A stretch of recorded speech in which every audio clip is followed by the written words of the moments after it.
chess. How about that? Then I'll play my pawn. And I'll play my pawn. Grandpus, we need our spool, and it's missing. Oh, congratulations. Professor, have you seen it anywhere? The spool? I haven't seen it. We're playing chess, can't you see? Do you like board games?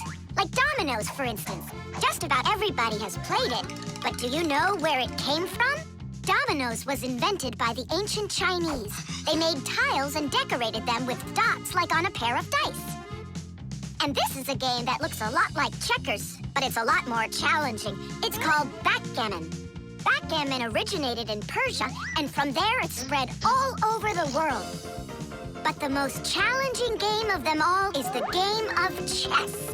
Chess was invented in India, and today the game of chess is loved in every country. It's played by adults, by children, and even by computers.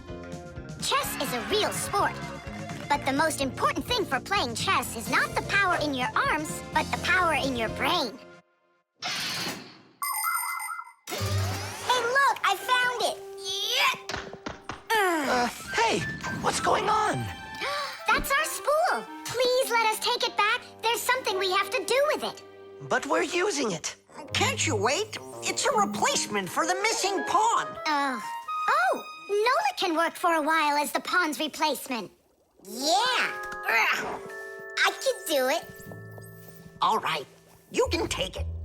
And you stand right over here. 1, 2, 3, up we go! Class, so how do we play? You're going to play for the whites. And now I'm going to capture your knight. And we're gonna knock over yours. Take that. Whoa, whoa, whoa, young man. Slow down. It goes back here.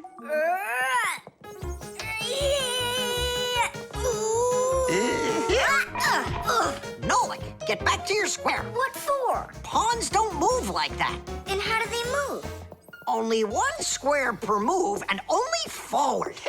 Of all of the pieces, the little pawn is the weakest. What a mess. So which one's strongest, huh? This, it's the queen. She's the most dangerous threat to the other king. Aw, how come I couldn't be queen? Then that black king would have to deal with me.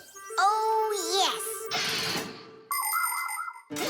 In chess, each player has a black or white army with 8 pawns, 2 knights, 2 bishops, 2 castles, and a queen. All of them work together for their king, trying to protect him while attacking the enemy's king. If the king finds himself in a position where he can be captured, the attacking player says check. And if the king finds himself with nowhere to run from the attack, it's called checkmate. Whoever checkmates the other player's king first is the winner. I'll move my queen. Yeah. And me, my queen. Then I'll just capture your queen. Aha! Really? Then I'll just capture yours. Grandpus, should I go now? Not yet. So, do you feel like surrendering? Ha! You're kidding. Do you? Nolik, forward! Hooray! We'll step aside. Forward! Aha! Next I'll go and capture the knight. He got away. All right, pawn, and once more, go forward. Grandpus, where do I go now? Don't you see the edge? Don't go anywhere. Now you're the queen. What? The rules of chess say that if a pawn makes it all the way to the other side, he can become anything that was captured earlier. Hooray! Then I'll be the queen, and I'll be the strongest piece in the whole game. Hey, queen, get back here. In case you don't know, this isn't over yet. We capture the pawn with the queen. Queen, this is your new place. Check. Check. Huh, yeah? Now come to here. Checkmate, my colleague. Of course it is. It is, mate. Yeah, I lost. Hooray! Tadish, tadish, tadish! Professor, we found the missing pawn for you. So that means Nolik can leave with us. I'm not going anywhere with you. Chess is the greatest game you'll ever play in your life. Oh, you should have seen how I put Professor Eugenius into checkmate. Really? Well, just helped me a little. Actually, it was Grandpus telling me where to move. But I'm the queen now. The Pack-A-Mat. Simka, can I have the Pack-A-Mat? I'd like to practice with it a little before the exam. Take it.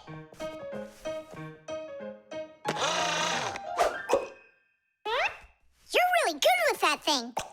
Good. I couldn't be any worse with it. I wanted a vacuum cleaner. Actually, you were pretty close there. You did manage to get the hose at least. This is not at all funny. In order to get a tool out of a Pack-A-Mat, a Fixie must not only press the button on his chest, but he must also clearly picture exactly the tool he needs. By the time they are adults, this is easy for Fixies to do. But while they're children, they must study hard to master this important skill. As Fixies learn about new tools, they take exams to prove they know how they work. And if they pass an exam, the new tool is added to their Pack-A-Mats. And there's no end to what you can find inside. Screwdrivers, hammers, ladders, vacuums, and even soldering irons. But many of the tools that Fixies use look quite different from the ones that humans have. And the reason for this is very simple. It's because Fixies have to fix appliances that are much bigger than they are. I just wish I knew which tool was gonna be on that exam. I got it! You just stay right here. Grandpus! What? On the exam, which tool are you gonna ask about? It's a secret. It's too bad. But I'm sure you can keep a secret, right? Of course. Then I'll tell you. Today's exam is on pliers, you see? You won't tell anyone, will you? Not a chance. I'll never pass it. You will. He's gonna ask about pliers. Huh? How could you know that? It's a secret. Okay, Digit. See if you can get the pliers out of there. A pair of pliers is a great tool indeed. To grab and turn things, it's the tool that you need. Just be careful how you use them, or your fingers you could bruise them. Pliers are a great tool indeed. Just be careful how you use them, or your fingers you could bruise them. Pliers are a great tool indeed. Good going. You got it. Thanks a lot, Nolik. It's not really me you should be thanking. Grandpus, thanks a lot. For what? The secret What secret? about the pliers. Oh, that! You know, I picked a new topic. I decided that a hammer will be the tool. A hammer? Only it's a secret. I remember. The topic got changed. It's a hammer. You sure about that? Totally. All right. I'll try to do it. A hammer is a great tool indeed. To pound in nails, it is the tool that you need. Just be careful how you use it, or your finger you could bruise it. A hammer is a great tool indeed. Super. I'm sure you're gonna pass. That's only if he asks me about a hammer. I'll be right back. Grandpus, it's a hammer for sure? Nah. A hammer would be way too easy for those kids. So now it is a drill. A drill? But only... It's a secret. Now I know. There's no doubt about it at all. It's a drill. A drill is such a great tool indeed. To drill a hole, it is the tool that you need. Just be careful how you use it, or your finger you could lose it. A drill is such a great tool indeed. And if it's not a drill, right. Hammers, wrenches, drills, screwdrivers, vices, mallets, saws, and pliers. All of these are super duper great tools, yes indeed. That's all. That's enough of this. I'll just go and take the exam. Yeah.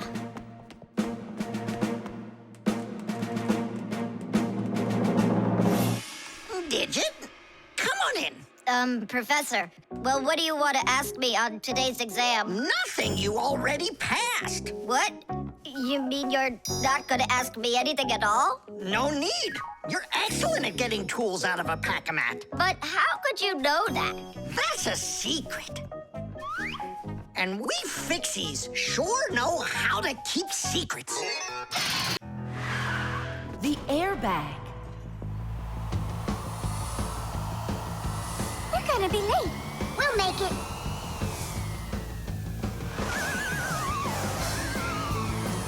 Whoa! Oh, wow. Hey, slow down there. I'm a super duper racer.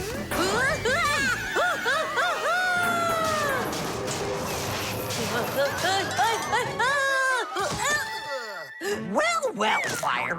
Again, risking your life. And super racers like me can always count on luck. You know, Fire, counting on good luck is stupid. It would be better if you would keep your mind on safety.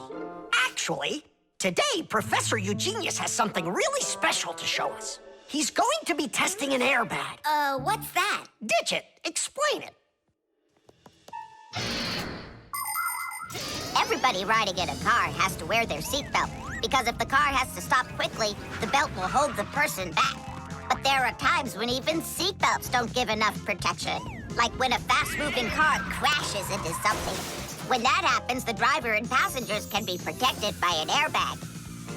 You can't see them when they're folded up because they're hidden, but if the car is in a crash, the airbags blow up very quickly, and the person bumps into the bag instead of banging into the steering wheel or flying through the windshield.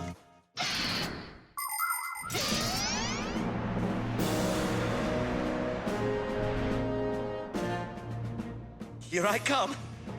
And once again, when something dangerous must be tested, Professor Eugenius tests it on himself. But Grandpus, aren't you scared that it won't blow up with air? Don't worry about the air. A 3 and a 2 and a 1.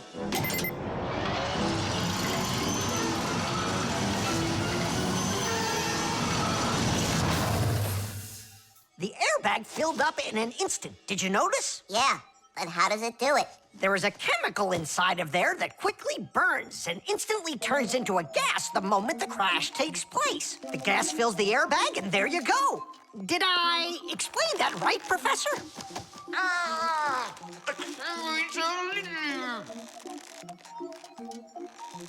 We've got to get him out. Stop! We'd better call for help.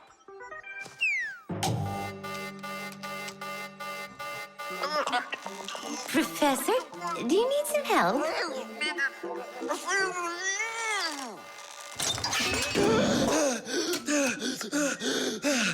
Thank you, Elisa. Sorry to take you from your work. You're free to go. Professor, how did you manage to press the button from way over there? I managed to hit it on the fly. You are just astounding. To keep small children safe while they're riding in a car, they must be buckled up with a seatbelt inside of a special booster chair. But kids also need to be careful when they're riding a bicycle, skateboarding, roller skating, or riding a scooter. First of all, it's best to keep off of roads where there's too much traffic. Second, put your protective gear on. For your arms and legs, wear elbow pads, gloves, and knee pads. For your head, wear a helmet. That way, if you fall down, you won't get badly hurt. And third, make sure that people can see you. If you're out riding in the evening, your clothes and bike must have safety reflectors on them. They let drivers see where you are by reflecting the light from their headlights back at them. Remember, better safe than sorry. Here we go. Well, I hope this time I've got it. Should we call his assistant right now, just in case? Let's just wait and see. Ready, set, go! Grandpus, he needs to be rescued. No need.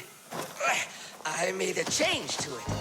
Now the bag not only inflates automatically, it deflates itself as well. Splendid. As you Fixies say, Today's lesson is done. Hooray! Come on.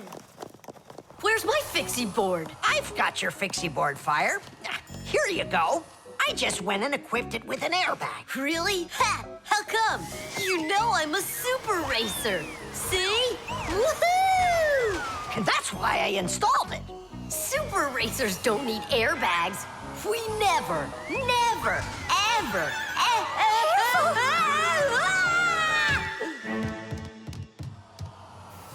Oh, wow! Is that airbag cool or what? It's a very original design you used there.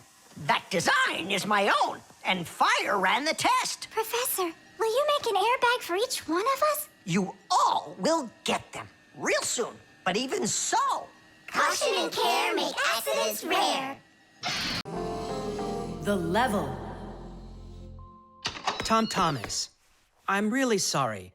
The movie this weekend, I have to cancel. You do? I need to go to Africa for work. I leave tomorrow. Oh, cool. You think I could go with you? To Africa? Can you even find it on the map? Africa. Here we go. No, you're still too little. When you grow as tall as the top of Africa, then I'll take you with me.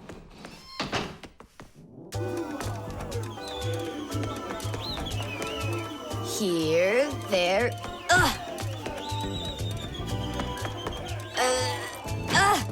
Tom Thomas, what you doing down there?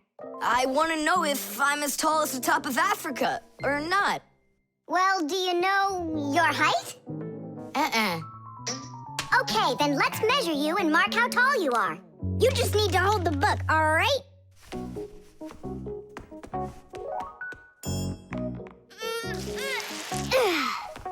Simka, how do we measure what's higher? The top of Africa or this line over here?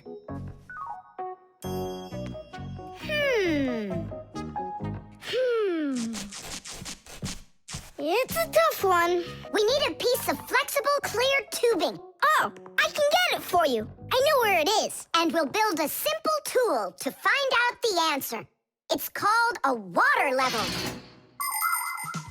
Let's do an experiment. First, we'll pour water into 2 bottles. A little bit more into one, and a little less into the other.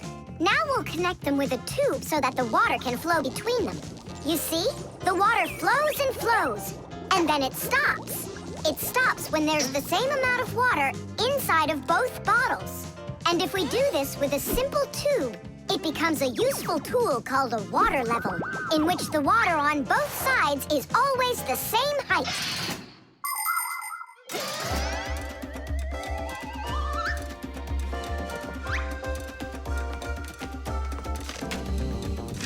I'm gonna watch the water level on this end, all right? Be careful how you lift it, or the water can get out.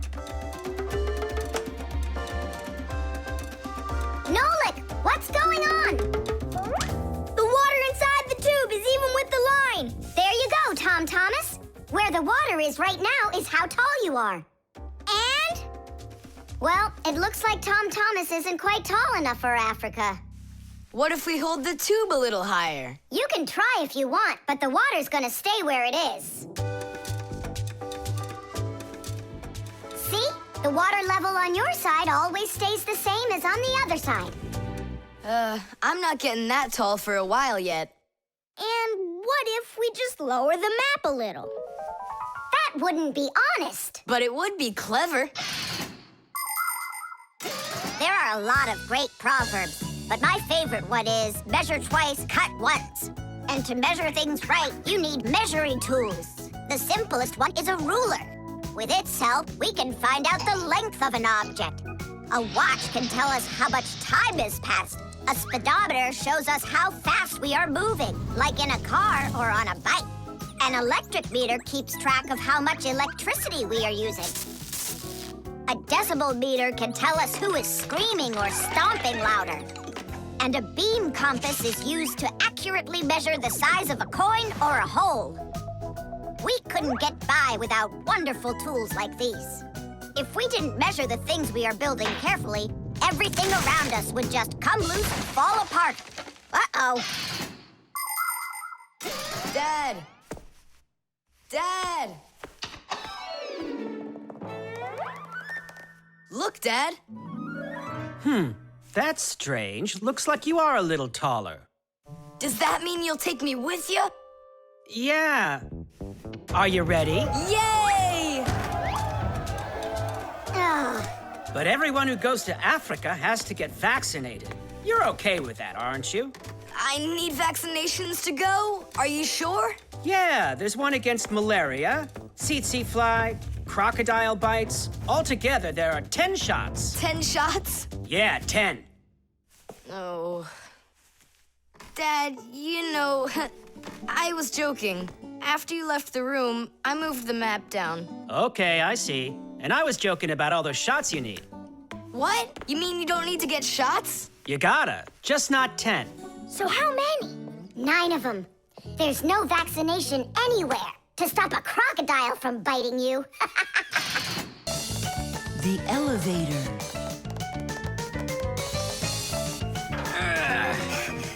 Papu's Marcia, we gotta hurry. How come? Tom Thomas is going to see the circus. And what? We want to go with him, can we? The answer's no. Just you kids without supervision. Who said no supervision? His parents are taking him there. We'll be careful, don't worry. They won't even notice us. Well, if Tom Thomas's parents will be there. Hooray! We can go! Wait a second. I didn't even say yes yet. Yeah. Simka, Nolik, where are you? We gotta hurry up. Tom Thomas, it's time to go. I'll be right there. We're ready. Climb into my hood. Ha! I know who's going to the circus today. Whoa! Huh? What just happened? I think that the elevator broke down. Don't you worry. Emergency operator. We got stuck in the elevator. Understood. Please wait. We'll have the elevator fixed within the hour. That long?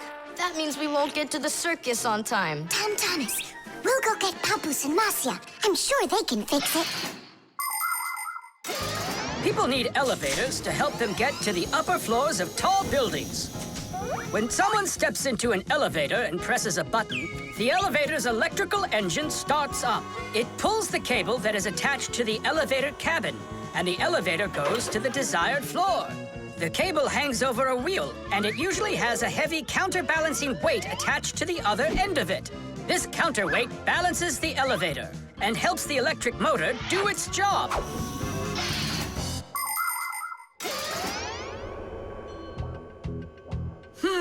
I wonder what the reason is. I think I see something over there that got stuck. Looks like you found the reason. We gotta go and fix it now, or we'll never get to the circus on time. You know, we can just have it right here. Ladies and gentlemen, presenting the Fixies Spectacular. And now your attention, please, on the high wire.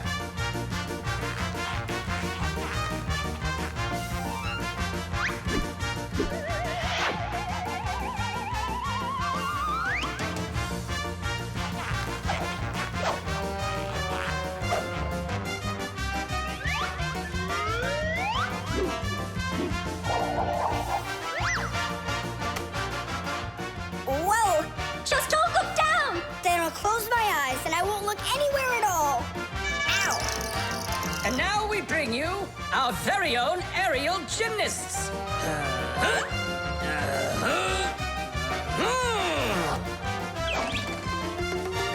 Hoop, hoopa.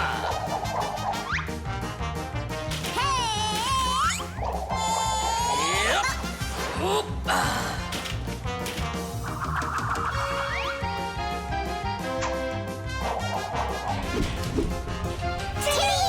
Oh, Tadish! Our next act, feats of strength. It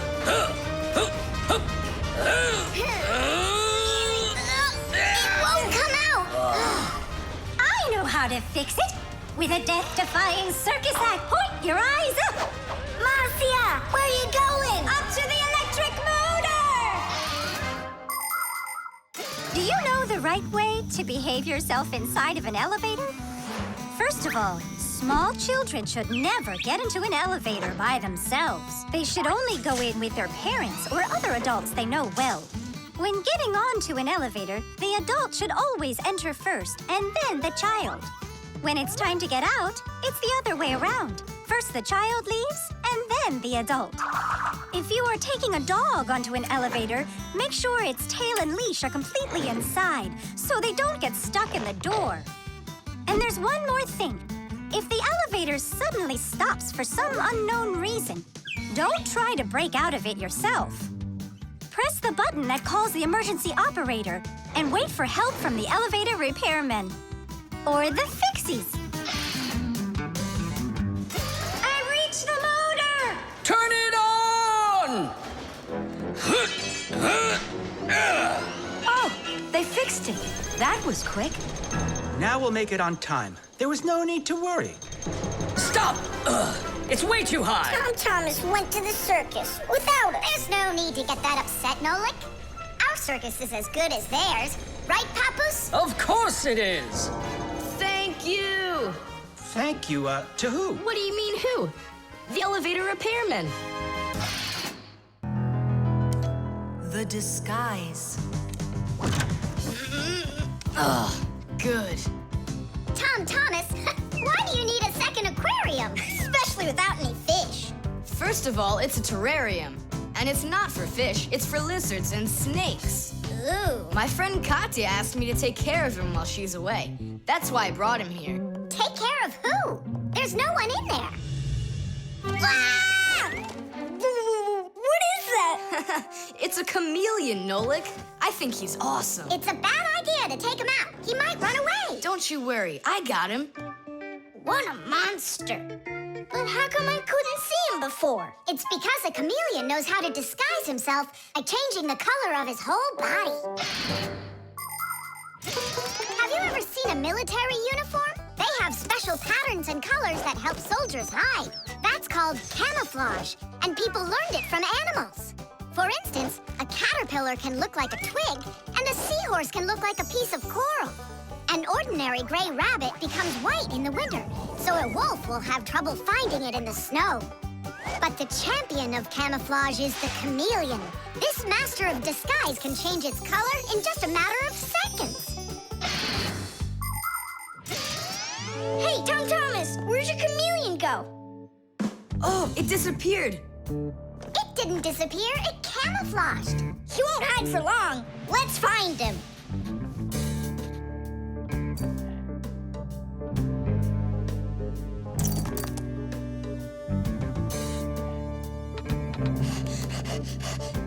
Chusaka, have you seen the chameleon? Where is he?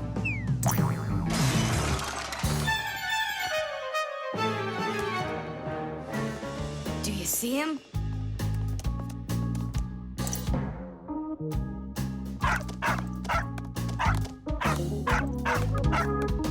No, he's not gonna let us catch him. We're gonna have to trick him into coming to us. Uh-huh. We can set a trap with something that he likes. What do they like, I wonder? What else? They're food. And what do chameleons eat? Well, like flies or caterpillars, roaches. Where's the fly gonna come from? Well, what if...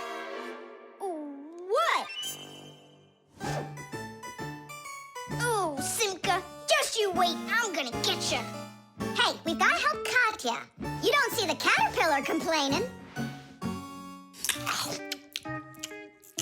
Quiet.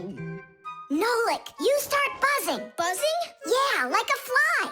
Yeah, and flap your wings, too.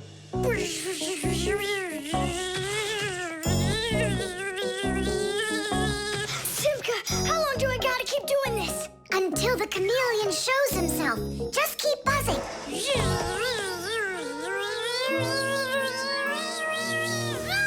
Tom Thomas, there he is. Grab him.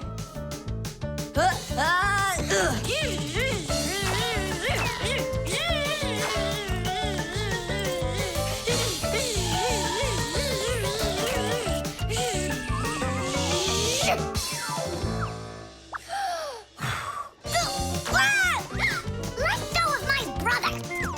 Tom Thomas, quickly. I've got a hold of him.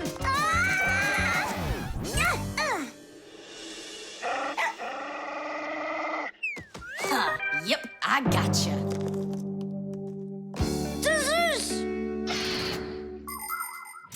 In the army, they use camouflage all the time. They use nets that look like bushes, paint their tanks in colors that make them blend into their surroundings, and even fly in special planes that can't be seen by radar. They do everything they can to disguise their location. But it's not just the army that uses disguises. Photographers camouflage themselves to take pictures of wild animals. People use makeup to camouflage their blemishes. And artists, they disguise old walls with bright, happy pictures. And people just love to put on masquerade parties where they disguise themselves in costumes and masks. And of course, Fixies have their own great disguise. Remember? Well, what is it? Now he won't run away. So, Mr. Master of Disguise, what are you gonna say now? If only I could disguise myself that well. Nolik, what are you talking about? You know how to disguise yourself 100 times better than him. Ah, you're right. Hey, Chameleon, look and learn. Here's a real disguise.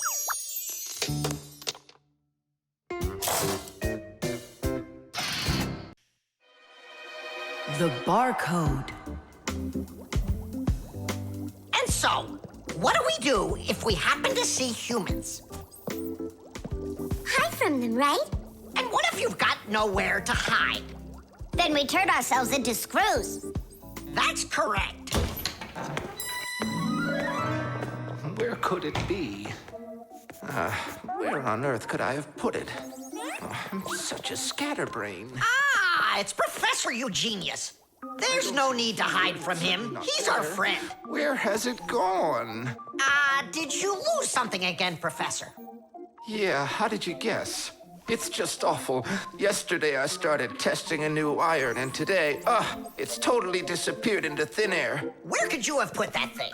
I've got it down to 2 places. It could be in the warehouse or not in the warehouse. Yeah, that information will help us find it. Or not help us find it. Class, follow me to the warehouse.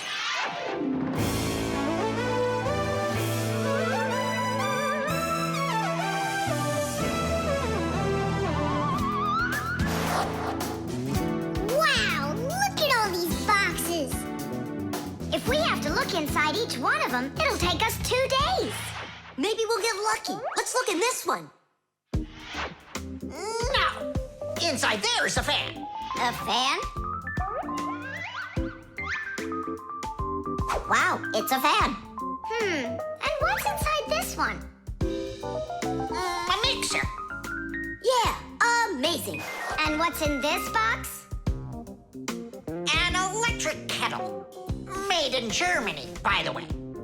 He's right. There is a kettle in there. Professor, is this some trick? I don't get it. Grandpus, how do you do it? It's gotta be magic. What else? Here's how I think he's doing it. I think the professor has glasses made to see through the boxes. Of course not. I only know how to read the barcode that you can see on each of those boxes. Oh, that. Exactly.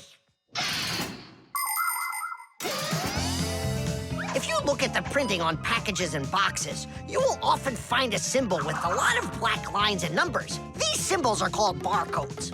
Each barcode has all sorts of information. What the item is, what country it came from, and even in which factory it was made. With the help of a special reading device, a scanner, it's possible to read all the information the barcode holds. It really is an excellent system for stores to know what they've got. You don't even need a scanner to do it? I can figure out barcodes without one. I'll teach you if you want. Class. Let's see. We're looking for a box with an iron. There. Well, bring in the professor. Today, on almost everything that is sold, there is some kind of mark. For instance, this kind of mark is called a barcode. And this one, a QR code. These marks help us find out a lot of information. Suppose you walk by a building and see a QR code on it.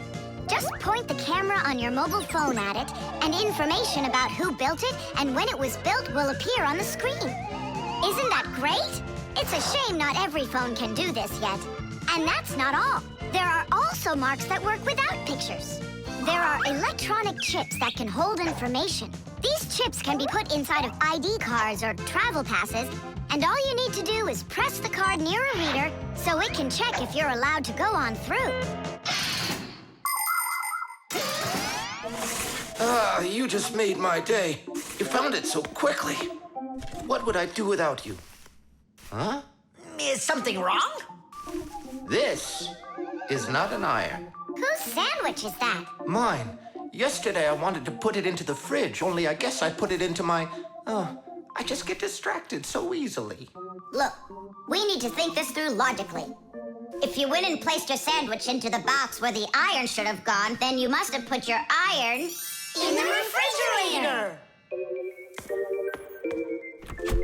Oh, here you are. Here you are, my new iron. Oh, I looked everywhere for you. Thank you, my friends, once again. There's no need to thank us at all. You're always there when we need help. You've even let us open our own school here in your laboratory. And we don't have to hide ourselves. Yeah, that's because you're so kind and you love Fixies.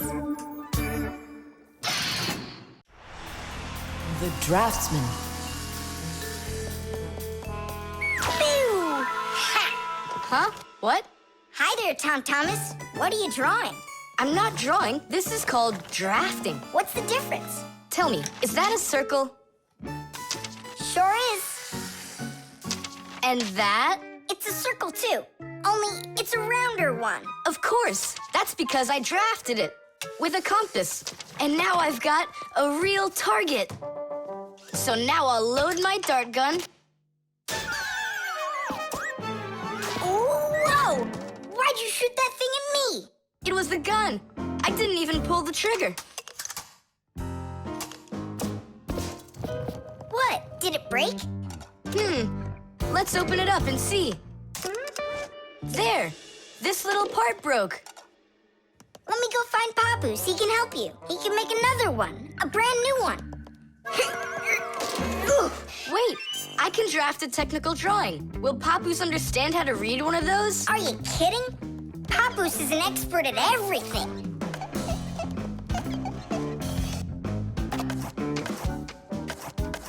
Done. Wow, Tom Thomas, you're a real technical drawer. A draftsman, Nolik. That's what they call it. Try drawing a perfect circle by hand. Can't do it, huh? Well, with the help of a drafting compass, your circle will turn out great. Just put the needle point in the center and turn the compass, and it's done.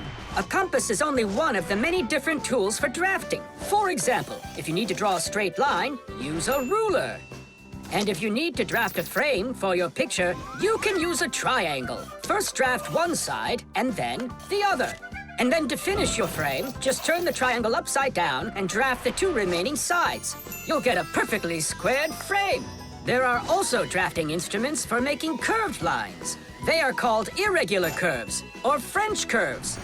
But actually, now people use computers more and more for drafting technical drawings. Papoose! Huh? Oh!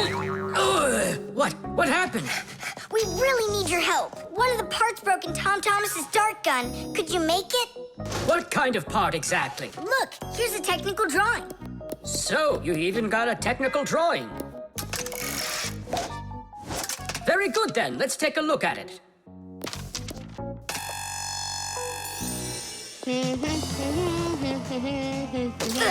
Here you go. Super. Let's see.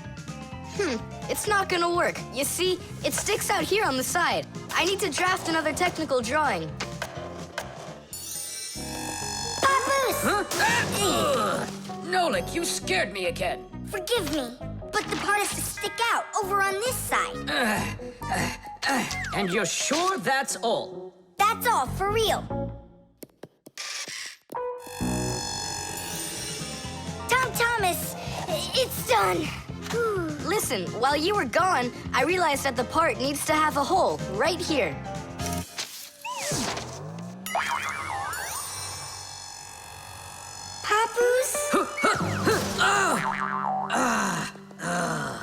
Again? Sorry about this, but there's a hole in this thing, too. A technical drawing is a special kind of drawing. It has to precisely describe the thing that needs to be made. To do that, the drawing must be very accurately drafted and include all of the measurements. And that's not all. If the object is complex, it must be drafted from at least 3 sides, including the front, the side, and the top. You see? The object looks different from every side. So if you don't want to work over and over again, learn to draft correctly.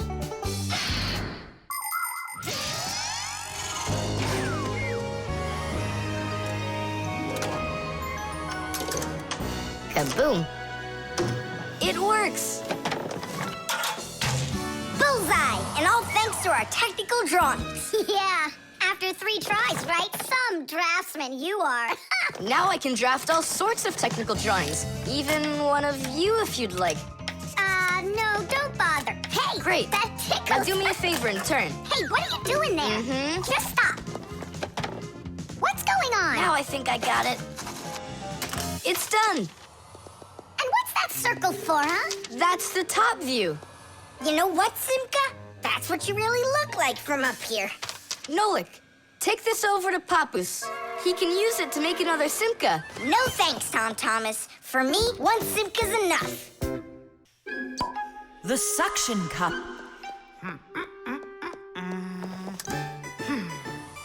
Where's Professor Eugenius? Did you see him? Not yet. Strange. He told me he'd be here today to conduct some tests. Grandpus, right here under the glass. There's a note. Dear friends, That means the note's for us. That's because Professor Eugenius can always count on us. I'm off for a conference today. So what should we do? While I'm away, please keep an eye on each of my tests. There's the wristwatch. And where is it? It's right there.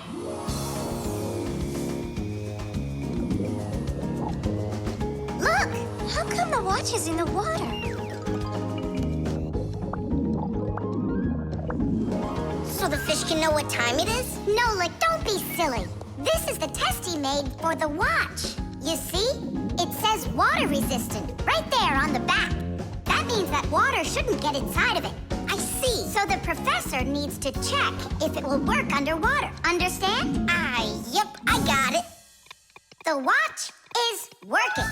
So now, the doorbell test. We'll go look. It's over there.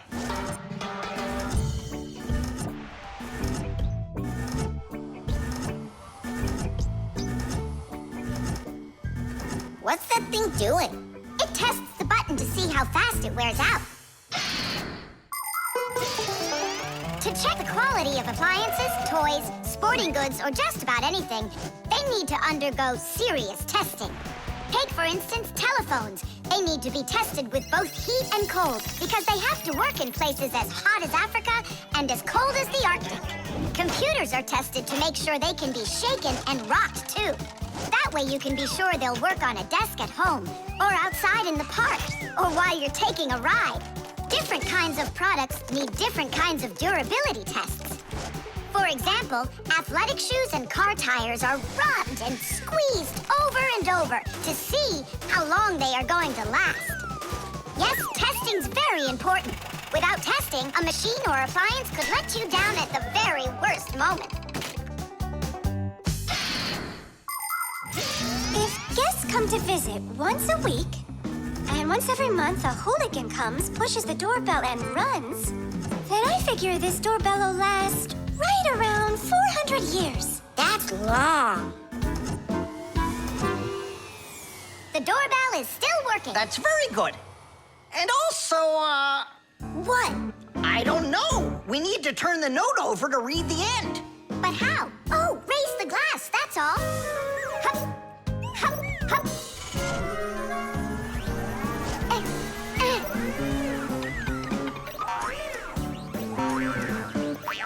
I can't get a hold of it. We should find a suction cup. A suction cup? Suction cups are made out of rubber or other elastic materials. When a suction cup is pressed against a smooth surface, the air inside is squeezed out. The air outside wants to get back in, and so it pushes down on the cup. The rubber edge of the cup won't let the air leak in, so the outside air keeps pressing down, and the cup keeps on sticking. And that's how a suction cup sticks to a surface by using the power of air. Wait a minute. I know where there's a really big suction cup that we could use.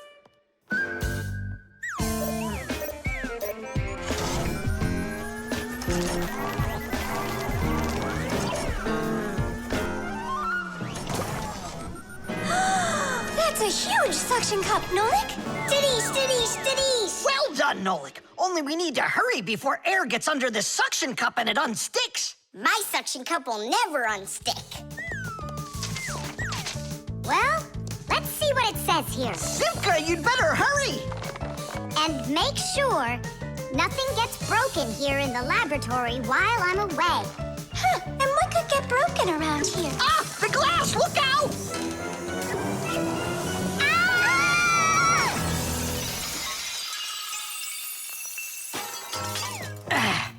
Yeah, so much for that. And who's going to clean up all this broken glass? You don't know? Nolik. He told us to use that suction cup. Simka, she was reading way too slow. Listen, there's no need to fight. I came up with the idea of the suction cup. I should clean this. Come on now, Grandpus. We'll clean up this mess. Professor, I still think the suction cup was a great idea. The drum. Now, let's turn it on. It's buzzing. You hear it? I would love to, but the only thing I can hear is Nolik's banging. Nolik, what are you doing? I'm rehearsing my solo. Nolik's the drummer in our rock band. Didn't you know that? Why don't you go and rehearse somewhere else if you wouldn't mind? Yeah, all right. I just can't work like this. Nolik, stop it, please. Oh, my head is just splitting. Professor Eugenius, will you come to the laboratory? There's something very strange in there. What? I'm hearing some kind of awful sounds. You are? I think it's a ghost. Back from the dead. Don't you worry about ghosts, Lisa. I'll check what it is. So it's you making the racket. What? I'm just rehearsing. Well, what is it? Don't worry, it's just a piece of equipment rattling. You know what you should do? You should go and practice back at home, my young friend. It's not very hard to make a drum. One way to make it is to take an empty barrel and replace its bottom with a skin made of leather or plastic. If the skin is stretched tightly, the sound can get very bright and loud. Really big drums are usually played with percussion mallets or beaters, while smaller drums can be played with sticks or with bare hands.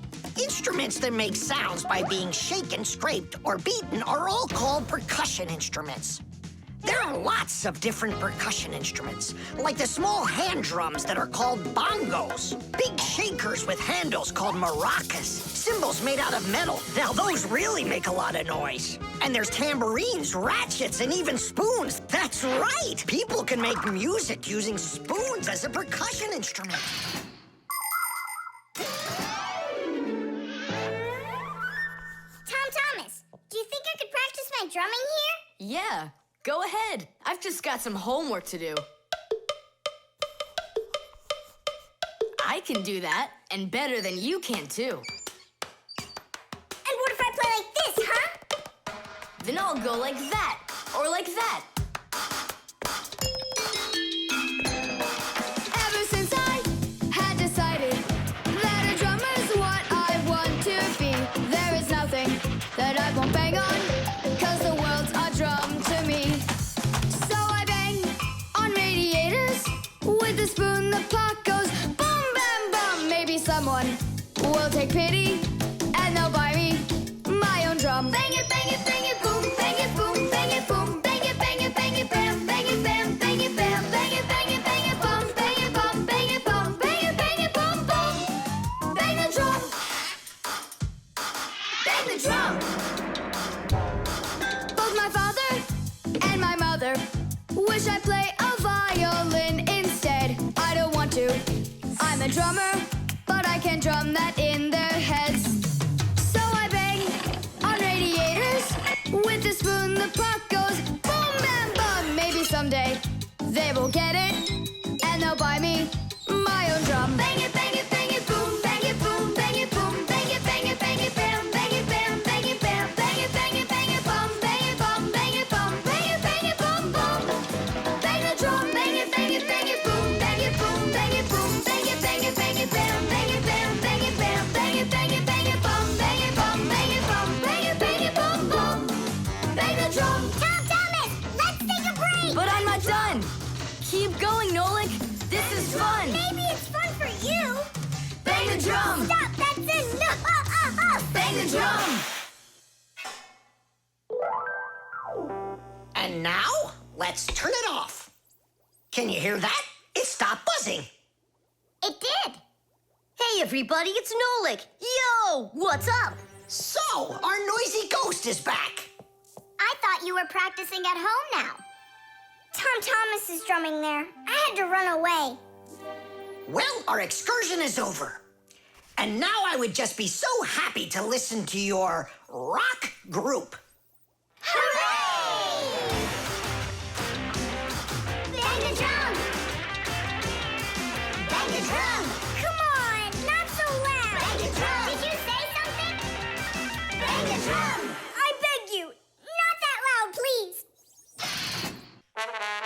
The video call.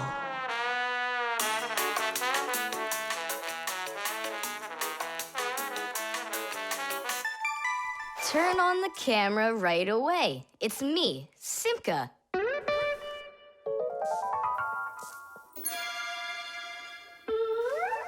Just as I expected. Nolik, why aren't you in school? School? It started? No, but you'll be late if you don't hurry. I'm on my way. Simka, is that really your Fixie school? Well, actually, it's the laboratory where Professor Eugenius works at. He lets us have our school here. Who's that, Simka? Look. Is that the professor? Where? Oh, come on, Tom Thomas. That's the manipulator. Who? Not who, what? It's a mechanical arm. For real? Oh, please show me some of the other things you've got.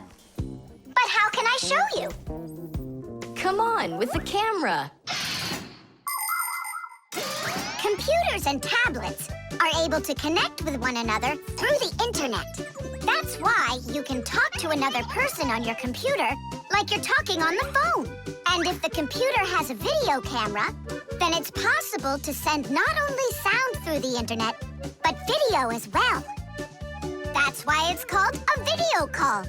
With video calls, it's possible to talk to your friends, to see them, and to show them all the things you can see yourself. All right, take a look. Over here we have chemistry equipment. And over here... Hey, Tom Thomas. It's good to see you. Wow, you flew there so fast. Nolik, get out of the way. You're blocking the view of the lab. I am not blocking the view. Stop it. Go away. You, go away. Tom Thomas, what are you watching? Is it time to turn into screws? Too late. He already spotted us. It's just a cartoon about these funny little guys. Can I watch with you? Nah, it's boring, Dad, and I've already seen it. Next, that blue guy, he starts jumping. Watch. Now what? I say run. Start jumping. Make it cartoony.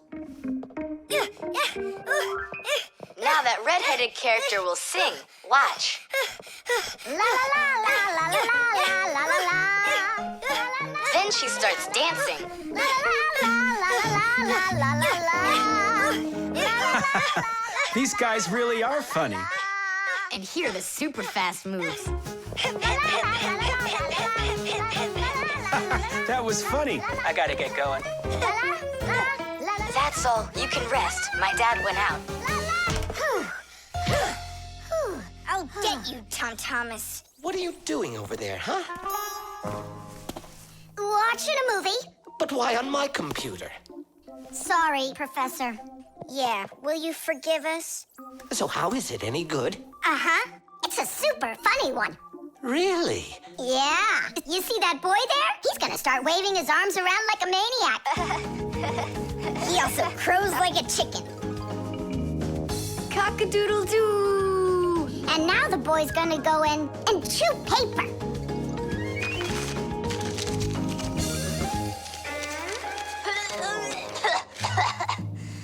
I can't do this all at once.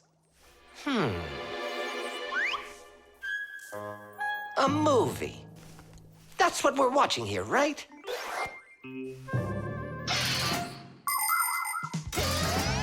People have always been interested in seeing what's going on outside of where they are. And with the invention of video transmission, it's now possible to see what's going on almost anywhere. Now, without leaving your home, you can see what's happening on another street, or even in some far corner of the world. With the help of video calls, doctors can help their colleagues perform complicated surgeries. Teachers can give lessons by video, and scientists can take part in video conferences. With video, you can watch a live theater performance in another country. And even in outer space, an astronaut can feel right at home just chatting away with friends and family. And it's not just for astronauts either. Now almost every tablet and phone here on Earth has video in it. Introducing Tom Thomas. Nice to meet you there, son. And I'm Professor Eugenius, so I guess you're also a friend of the Fixies. Yeah, only it's a secret. My friend, that's a secret the two of us share. And you know, keeping secrets is what friends do. The Catapult.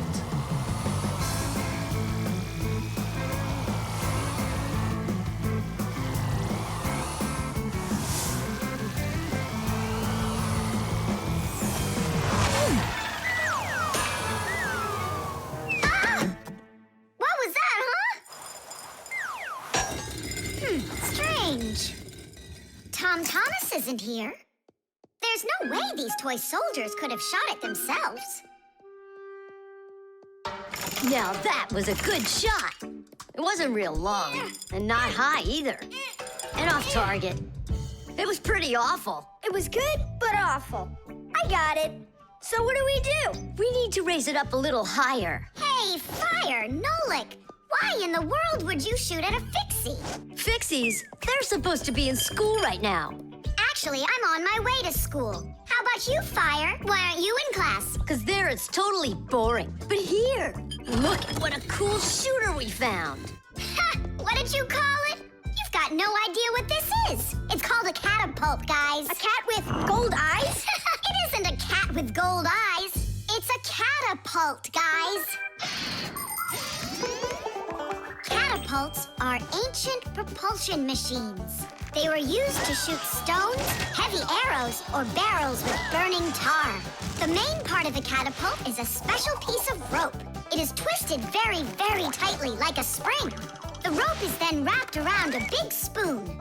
And then, if you pull the spoon back, put a stone in it, and let it go, the catapult fires a shot.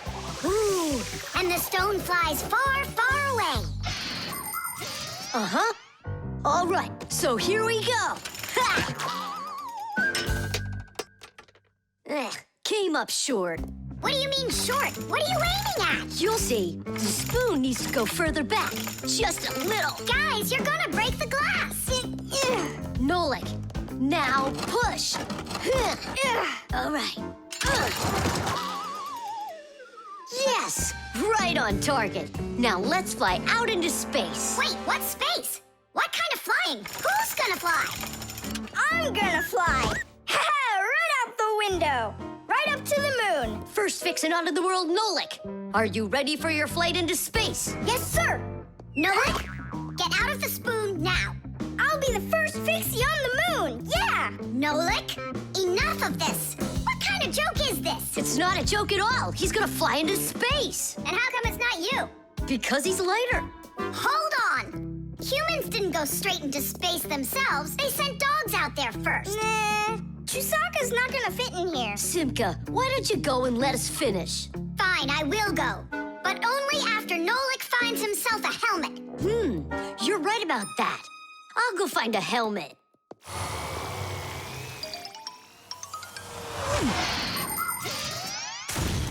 The catapult was invented in ancient times, but people still use them today. Only now, instead of launching stones, catapults are used to launch jet airplanes. You see, the runway on an aircraft carrier is quite short, so catapults are used to help the planes move fast enough to take off. Catapults can also be used to save the life of a pilot. When an airplane has an accident, a catapult activates in the cabin. The pilot is shot into the sky and comes back to the ground with a parachute.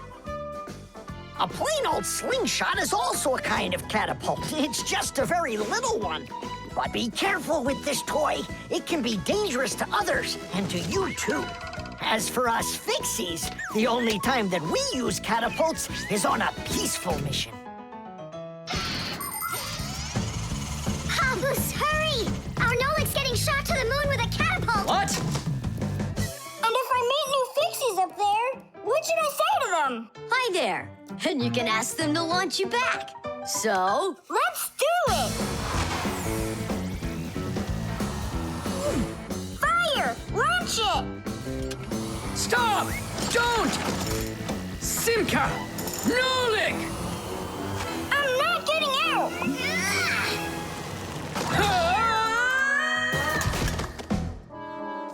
Whew! We're alive. Hooray! He flew all the way. Who flew away? To the moon? Nope, just a bit short. It's not our fault. You're just heavier than Nolik, and that's why you came up short. Papoose, maybe we can try one more time. What? Ugh. The Kaleidoscope.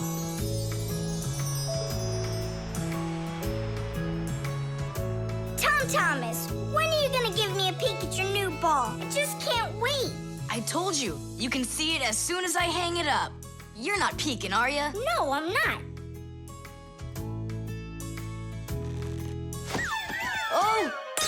So can I look at it now? Sure, take a look. Which one? This one. You broke it. It's okay. Don't be sad.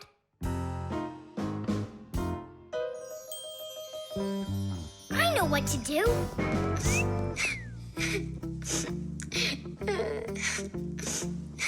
Tom Thomas, look inside the kaleidoscope. What for? I looked already. Come on, there's something in there I'm sure you've never seen.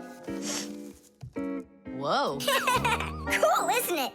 What is it? It's my own invention, a pirate kaleidoscope. Laughs, right? Uh-huh. It's great. I really like it. Tom Thomas, hi there. I heard that you got a pretty ball to hang on the tree. Shh. Can I see it? It's right there. Where? There. No! Oh, that's just terrible. Why'd you do that, Simka? Come on now, I just cheered him up. How? Tell me. With the kaleidoscope, remember what Grandpus taught us? Do you know what makes a kaleidoscope have such beautiful patterns?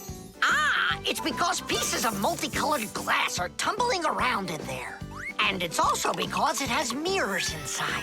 Usually there are 3 of them, and they are arranged facing each other. That way, each piece of glass makes many, many reflections that create the kaleidoscope's beautiful symmetrical patterns.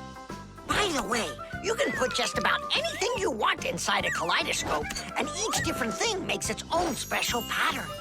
Yes, there are all kinds of kaleidoscopes. Some with buttons inside, some with flowers, and even some that are filled with insects. Once, a very rich man had a kaleidoscope made with precious stones inside. Yeah, it probably wouldn't have been nearly as beautiful if he had just filled it up with money. Tom Thomas, look inside the kaleidoscope. I already saw it. It's pirates. Nah, it's not about pirates. We changed it. Go on, look and see. Wow. You like it? A lot. Hey, what did you put in there? A few pieces of the ball that you smashed. It's even better for Christmas, isn't it? Mm-hmm. That didn't work at all. Merry Christmas! We came to take a look at that splendid new Christmas... Oh, what's wrong? Don't even ask us that. I've got it!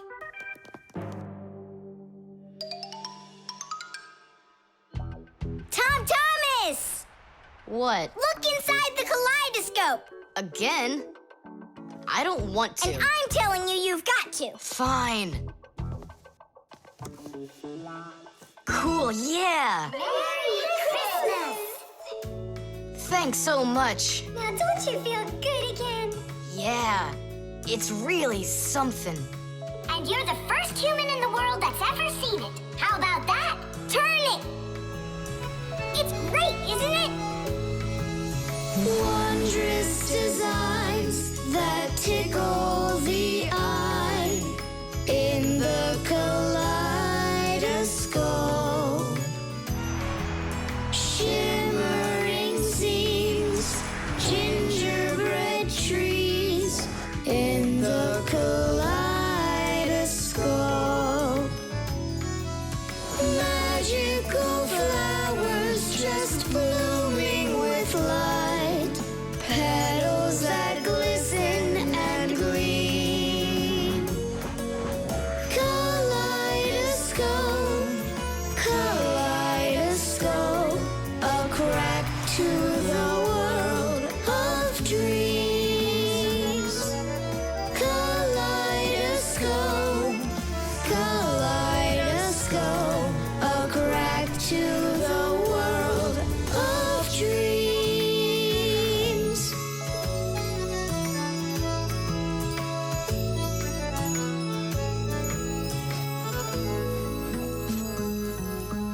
Hi, everybody. Tom Thomas, I came to look for myself at that beautiful Christmas... It's okay. What's more important? Having such awesome friends? Or some ball hanging from a tree? The stain.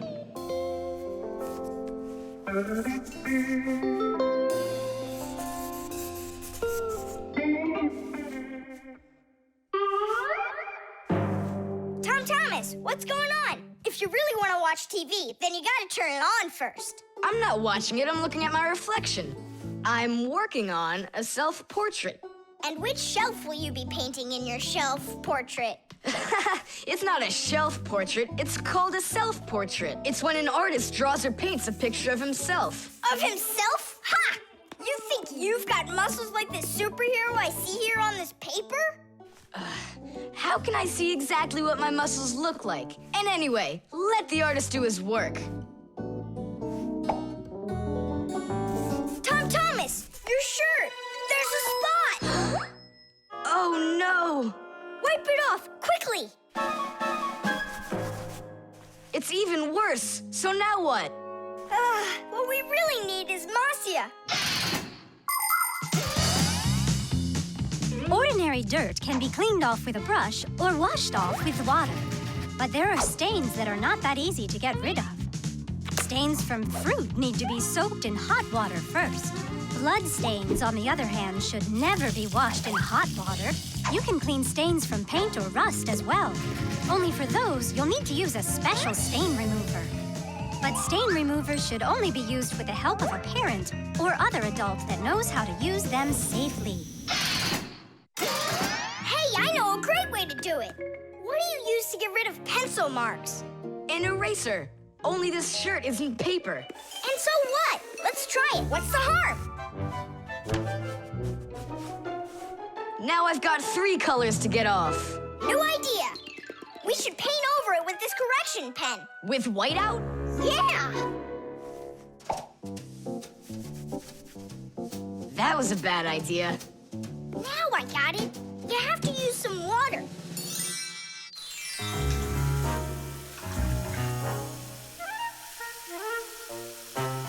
The wash should be better, don't you think? No, you can't wash whites with colors.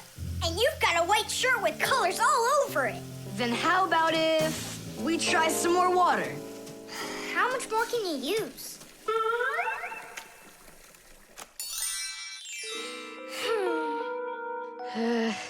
Any more ideas? You know what?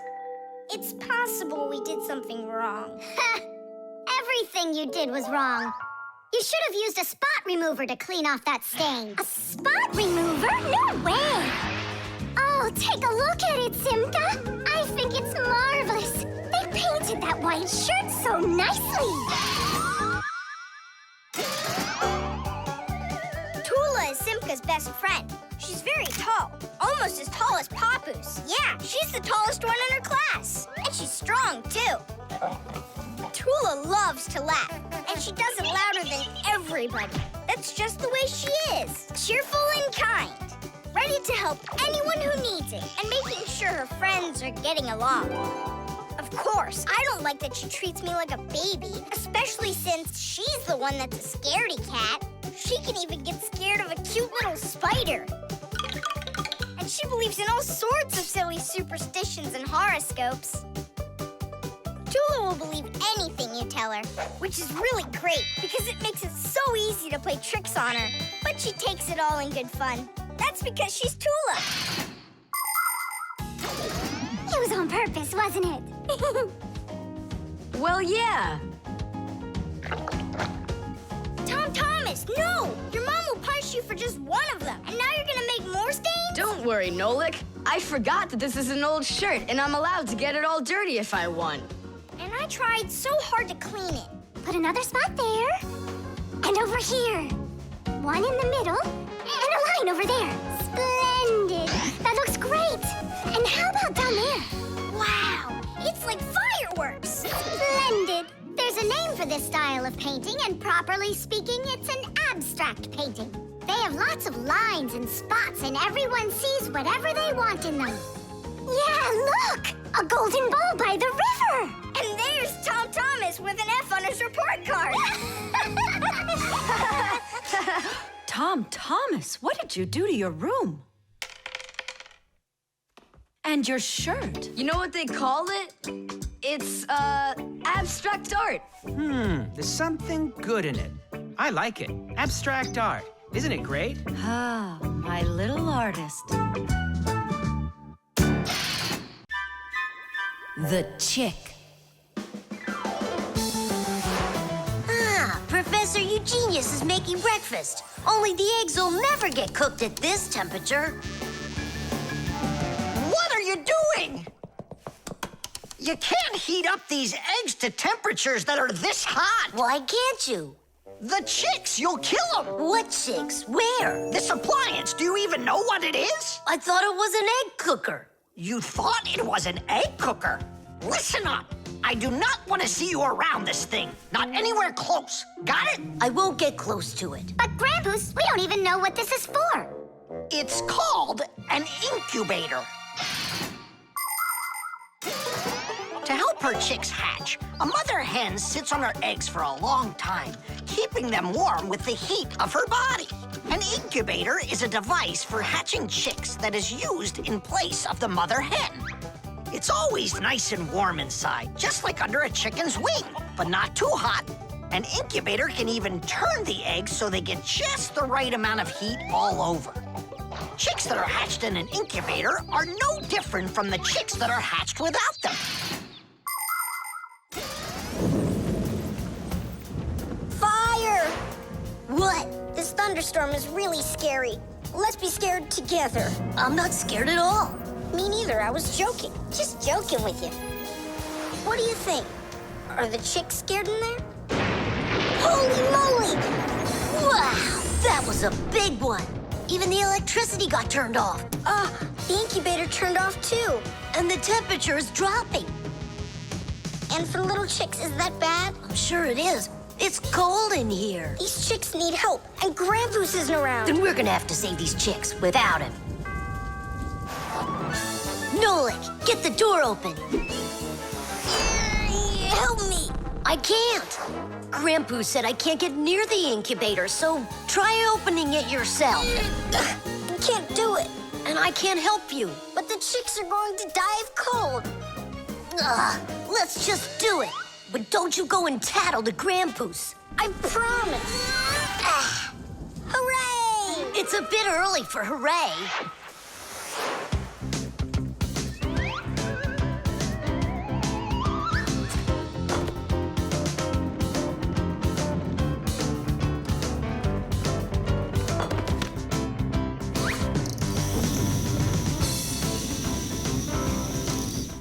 candle? Yeah, we'll warm up the chicks with the fire. Class. Time for hooray? Now, yeah. Tanish! Like sparrows, ducks, storks, and ostriches, all birds lay eggs and sit on them to help them hatch. And it's not only birds. Other animals like snakes, crocodiles, and even turtles have babies that they hatch from eggs. To protect their children, they try to hide their eggs, like deep in the bushes, in the cracks of rocks, or in the sand. By the way, roe is also little eggs, just without the shells. From this fish roe, little hatchlings are born that will grow into big fish. And from tiny frog roe, tadpoles hatch that will then develop into full-grown adult frogs. And you've heard of dinosaurs, right? Well, those giant reptiles that lived millions of years ago, they also hatched out of eggs.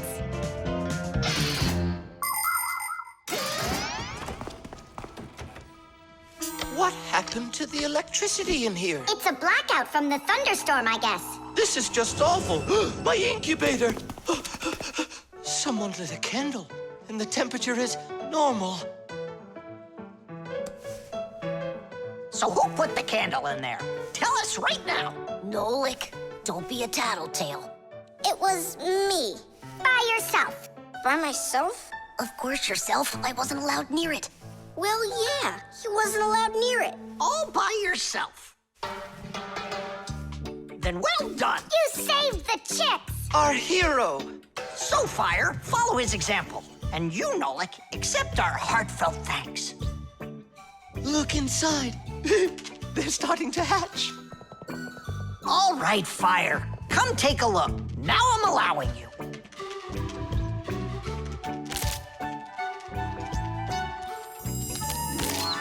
Look, a little chick. It's so cute. And so yellow. Look at him. What a little sweetie. Fire. What? Well, I really know who saved him. Tanish. The prosthesis. Simka, over here. Take a look at what I found. It's a bear. Ooh. What bear did you find, Nolik? You know, it's the one Tom Thomas told us about. He was his best friend in the whole wide world. Until he became friends with you and me. What? Uh-huh. Let's try to wind him up.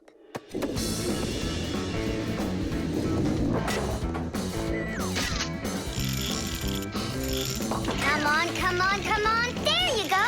Now walk, Teddy. Go on, Teddy. Yeah. Oh, no. Poor little teddy bear. They ripped his leg and didn't care. We didn't rip his leg. It was already broken. It's all clear. A compound fracture. Then why don't we fix him? Tom Thomas will be so happy. Wait, it's not going to be that easy to repair it. We'll need a prosthesis. The human body is built around a frame of bones and joints. And if you break one of the bones, it'll usually heal by itself. The broken bone will grow back together, and you'll be back to normal. But sometimes bones or joints can break so badly that it's impossible for them to heal. When this happens, they have to be replaced with an artificial part called a prosthesis. A prosthesis can replace more than a bone or a joint. It can be made to replace a whole arm or a leg. And where are we going to get a prosthesis? I'm positive we can get it from Professor Eugenius. You're right. Help is on the way.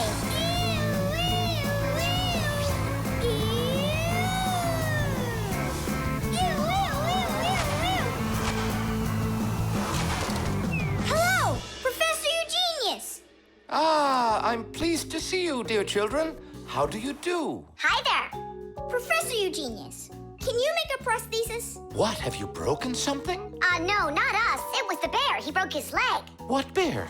The teddy bear that used to be Tom Thomas's friend. Ah, now I see.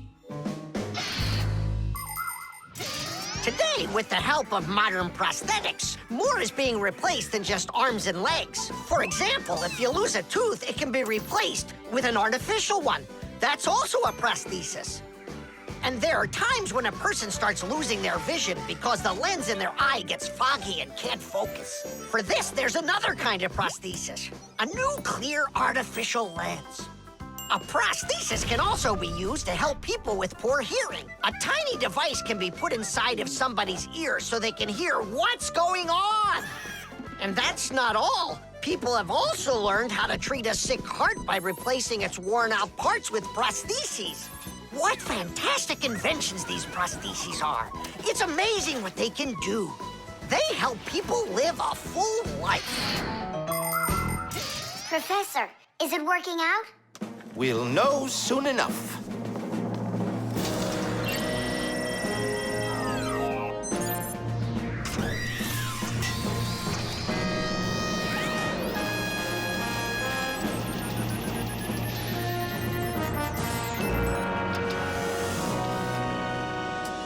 Done. Here you go. Thanks so much for your help, Professor Eugenius. Not at all. Take care, kids. In gadgets and devices, our work will never end. Appliances are fickle, they need a loyal friend. At morning, noon, and midnight of every single day. When there is an emergency, you know we're on our way. 1, 2, 3. Inside we'll be all day and night. We fix things right. Well, now this old friend of Tom Thomas's will be just like new, Nolik. Simka, if Tom Thomas makes friends with the bear, then what? Will he stop being friends with us? Hi, everybody. Hi there. Oh, my teddy bear. You found him for me. And you fixed him. Ah, thanks a lot.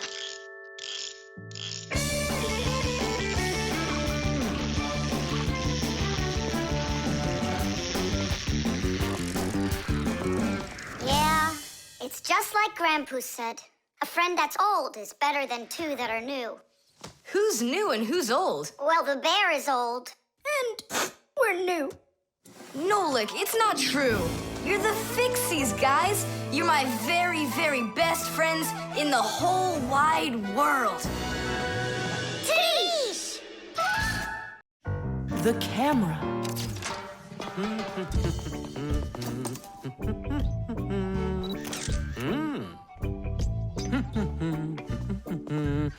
Stop right there and let me see how pretty you look today. Well, just don't tell that to the elevator. Bye-bye. Check it out, Nolik. Class, huh? You're not gonna get in trouble for doing that? No. My dad gave me permission to take a few pictures with his camera. No, I mean the picture. You're sure that your mom and dad will like that you took it without asking for permission? But look, what a good picture. You know what, Tom Thomas? You're like a regular paparazzi or something. Paparazzi? They're the ones that take one photo and get millions, aren't they? You're right. And don't care about anyone except their photo paparazzis. Did you ever wonder how a photo camera works? Let's say you want to take a picture of nature. The light that's outside goes into the camera's lens. That's the glass eye on the front of the camera. The lens takes the light from the scene outside the camera and turns it into a tiny picture that's inside the camera. Then the picture is recorded onto a special electronic sensor called a matrix that's sensitive to light. Click, and there's your photo. What a great idea. Now I know. I'm going to be a paparazzi. Hey, what about your promise? What promise? To never take a picture of us. We're a secret. Stop. Hey, relax. I'll delete them all later. Tom Thomas, stop this right now. I won't until I get a photo of you. Nolik, let's run. You can't run from me.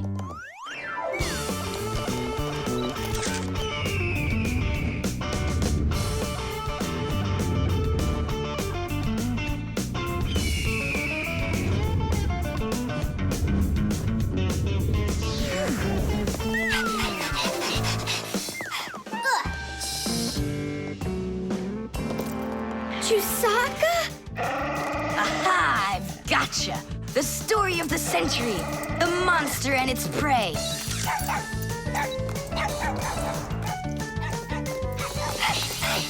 Tom Thomas! Help!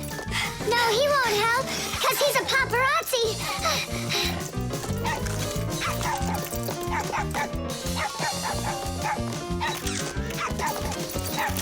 Yes! I got it! That's my best photo yet! What's all this noise about? Awesome shot! The first cameras were invented almost 200 years ago, but they worked very slowly. If you wanted to have your portrait taken, you'd have to sit still for a whole hour. After film was invented, cameras got much faster, and it became possible to take about 10 pictures a minute. On a piece of film, everything appears to be backwards. Black parts of the picture are white, and the white is black. It doesn't look normal until the picture is transferred from the film to a piece of photographic paper. Now people shoot pictures with digital cameras that work without any film at all. You can look at what you shot instantly on a screen to see if you like it. And if you don't like it, you can try shooting another one. And today, you don't even need a separate camera to take pictures. Almost every mobile phone has one.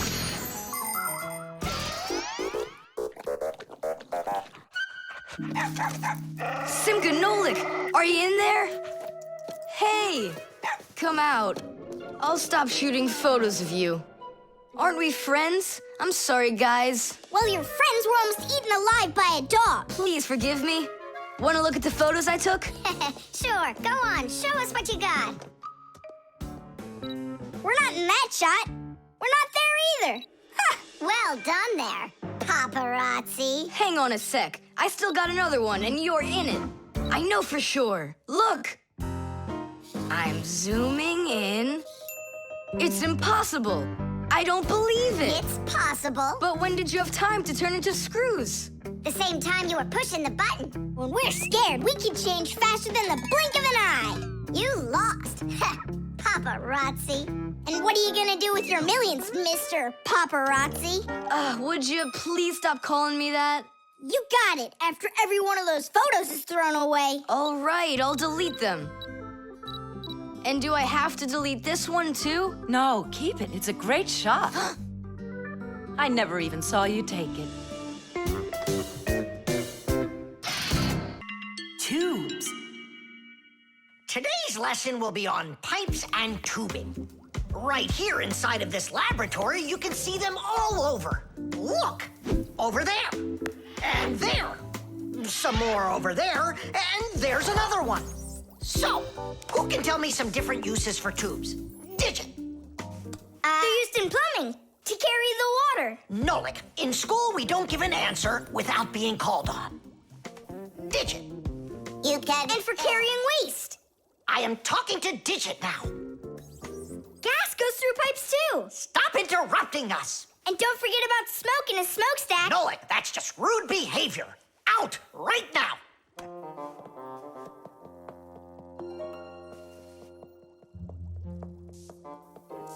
All right. And a shower hose. That's also a tube, right? I told you to get out. Yikes! And a vacuum cleaner's got one too. And those spyglasses that pirates use when they're sailing. Hey, what do you say we all go and sneak out of here? Great idea. Let him call out to himself. Shh. And a trumpet's a tube that you blow through.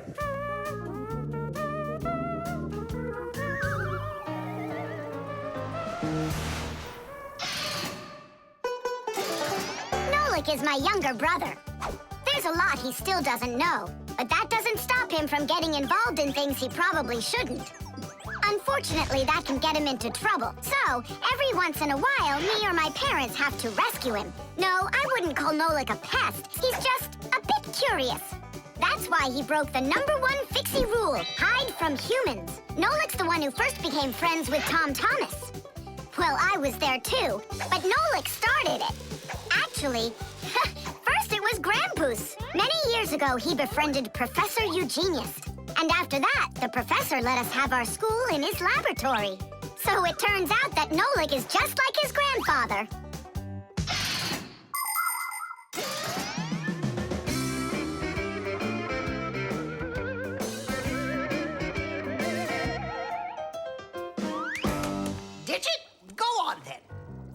tubes are, Wow! Just look at all the tubes in here.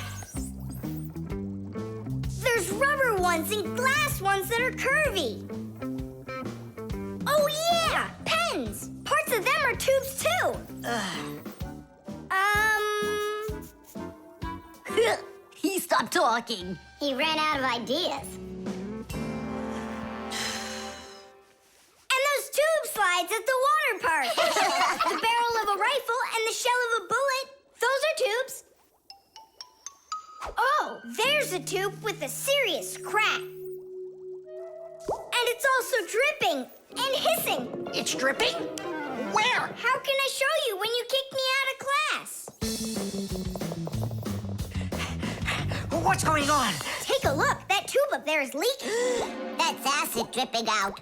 Is that dangerous? It's awful. Any second now, it'll explode. Where did Professor Eugenius go? He went to eat a sandwich. So what do we do? It's a disaster. Don't panic. Fire, Verda. Go to that hose and shut off that valve. Simka, go get a pack-a-mat. We'll fix this pipe ourselves. It's very important to be sure that a pipe won't leak. But making pipes that won't leak isn't so easy. Pipes can be made by rolling up a sheet of metal and sealing it up. Unfortunately, the seam can break, and that's why people have figured out how to make pipes without seams. They do it by stretching out hot metal on special machines. And PVC pipes are squeezed out of hot plastic like pasta. When the plastic is cooled down, it hardens into a pipe. We fixed it just in time. Nolik, way to go there. Hey, Simka, where is he? Don't know. Heh, he finally left. Here I am. Nolik, I want to thank you for being alert, and I'd like you to join our class. Tadish! Only don't forget, in my class, students cannot answer unless they're called on. Now then, pipes and tubing. Digit, please continue. Well? But Nolik said all of them already. Nolik. Not all. A straw for drinking a shake is a tube, and some noodles are tubes made out of dough. And what's it called? That thing. A hole in a mountain. Wait a second, I'll get it. A volcano. That's not it. They go this way. I mean the kind that go like that. Heh, they're tunnels. You got it. Well done there. Yeah. The globe. Ready? Set? Go!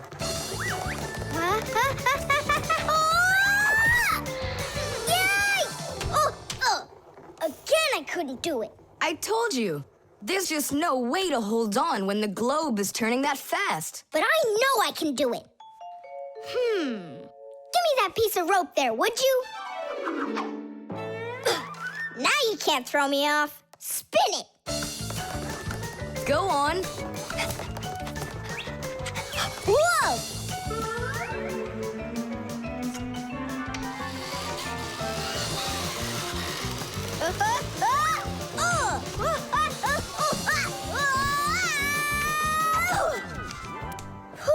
What you doing?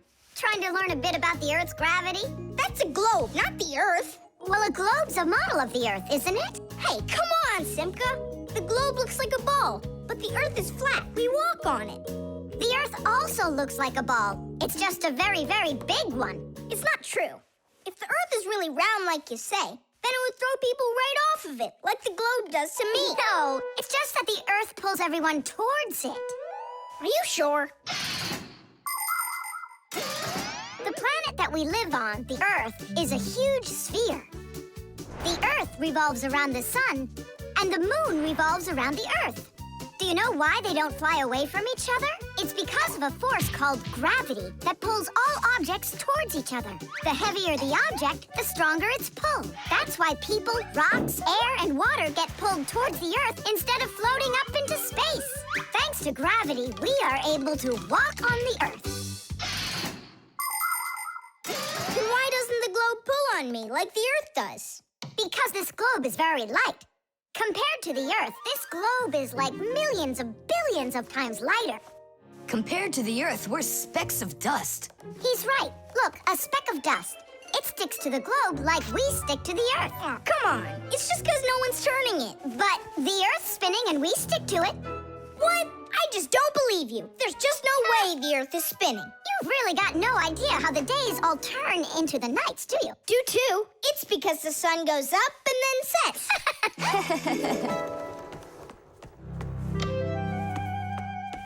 Watch this. Our sun's here, and you're over there. On Earth. Is it dark, Nolik? It's dark. Then it's nighttime on your side. And here, it's day. All right. Now we'll turn the Earth. Hooray! Now it's daytime for me. And night for me over here. Ah, my side got dark again. And for me, it's a new day. All right, fine. You guys were right. I believe you. The Earth is spinning. The Earth goes round and round like a tilted spinning top. And as it spins, the sun shines its light on whichever half of the Earth is facing it. And as the Earth makes one full turn, we watch how the night becomes day and the day becomes night again. It takes 24 hours for the Earth to make one full turn. But that's not all. The Earth is also traveling in space around the sun. It takes the Earth 1 year to make a full circle. As it goes along its way, the top and bottom of the Earth take turns being closer to the sun. That's because the Earth is tilted. When the top half is closer to the sun, it's summer there, while at the very same time on the bottom half, it is winter. And when it is winter on the top half, it is summer on the bottom.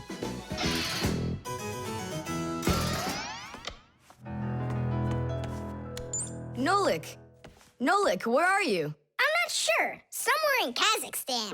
The force of gravity is super strong around here. So go on, spin it. You're gonna fall off, Nolik. Don't worry, just do it. Go ahead and tilt it if you feel like it. Told ya! Ha! And you were sure I was gonna fall off this globe. That's strange. Nolik, come on over here. What for? You'll see in a second. I don't want to. You really don't want or you can't. Tom Thomas, take a look. I get it. He stuck himself to the globe, didn't he? Yeah, with the chewing gum. Isn't it time to go? Uh-huh. And me! What about me? Hey! You gotta help me! Don't leave me! Should we help him?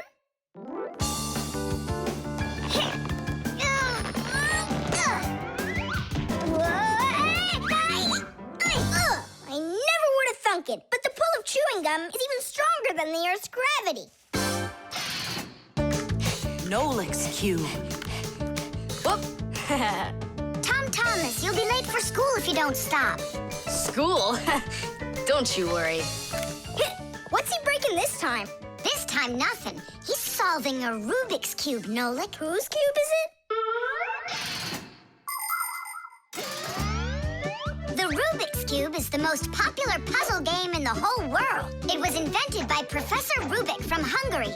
A cube has 6 sides on it. And on a Rubik's Cube, each of these sides has 9 squares that are all the same color. You start by mixing up the colors. To solve a Rubik's Cube, you have to turn the pieces, and you keep turning and turning them until each side is one solid color again. For instance, red or yellow or light blue.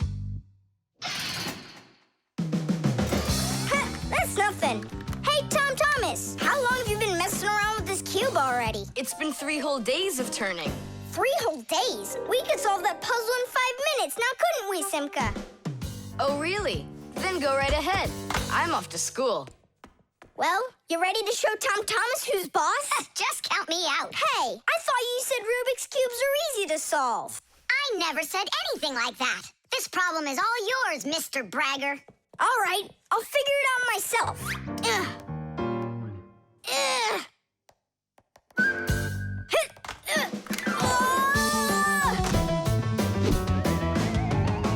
Hey, Nolik, looks like you've got a problem.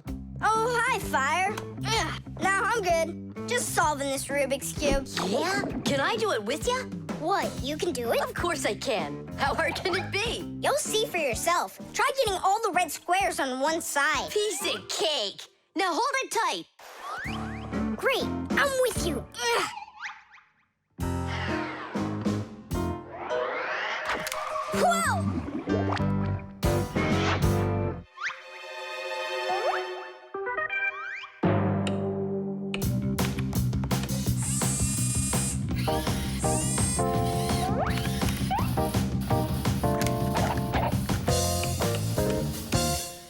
You mean like that? Class. And what about this side? What? This side's gotta be all blue. Okay, let's go fix it.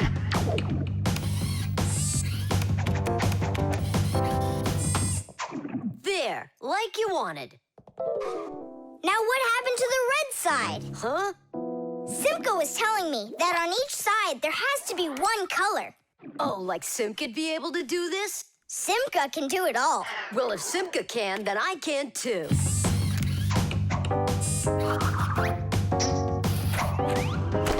Oh!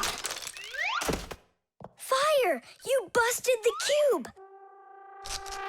I didn't bust it. I took it apart. Now let's put it together. And not just any way, but the right way. Puzzles are toys, games, or problems that force you to use your mind in a clever and creative way. Take a labyrinth, for example. In a labyrinth, the challenge is to find the one way to get through a series of tangled corridors. Another fun puzzle is a jigsaw puzzle. Here, you need to put together a picture out of many little pieces. For this, you need to not only pay attention, but be patient. And there are all sorts of puzzles for the computer. One popular computer puzzle is Tetris. In Tetris, different shapes fall down the screen, and you have to think quickly to get them to line up into rows. And solving puzzles isn't only a great activity for people, it's good for Fixies, too. That's right, puzzles are like exercises for our brain.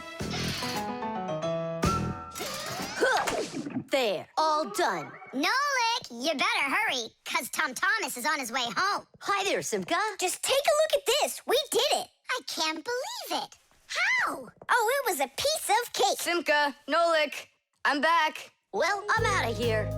Ciao! Woohoo! Wow, you really solved it. It was Nolik. Nolik, you are cool. So how? You see, first you break it apart into all of the pieces, and then you put it all back together. No. That's cheating. You gotta turn the cube, not take it apart. Now I'll solve this cube, honestly. I don't think you can. Why you so sure? I glued it together. How come? So you'll stop straining your brain with it. Now the cube will always be the right way. But if it doesn't turn, it's not a Rubik's Cube. Well, yeah. Now it's a Nolik's cube, right? The vent. Tom Thomas. Tom Thomas. Okay.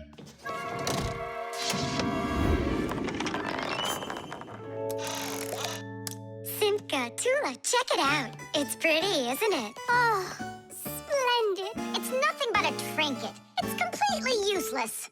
Useless? Look how well it matches my hair clip. Useful things are the kinds of things you truly need. For instance, like this rope ladder I've got. It's splendid. And where do you plan on climbing with this thing? Now, this mirror here is both useful and pretty. Oh, how splendid. Tula, you say everything is splendid. Well, here's something super splendid that I bet you don't have. Oh, what is it? It's a mechanical super claw. It must be just perfect for scratching your back. Now look what I have. A photograph of Vector. And he signed it for me, too. Are you sure that's Vector? You've got a photo of the bravest Fixie on the face of the entire planet? Yeah, and the most beautiful. Is it him for sure? No way. Let me take a look. You'll smudge it. You've been fooled. No. Yes. Jealous? You are. My photo! Oh, no! What was that? A draft. This is completely your fault. It's not my fault. It's your fault for bragging so much. Please, girls, stop fighting. Let's go find it.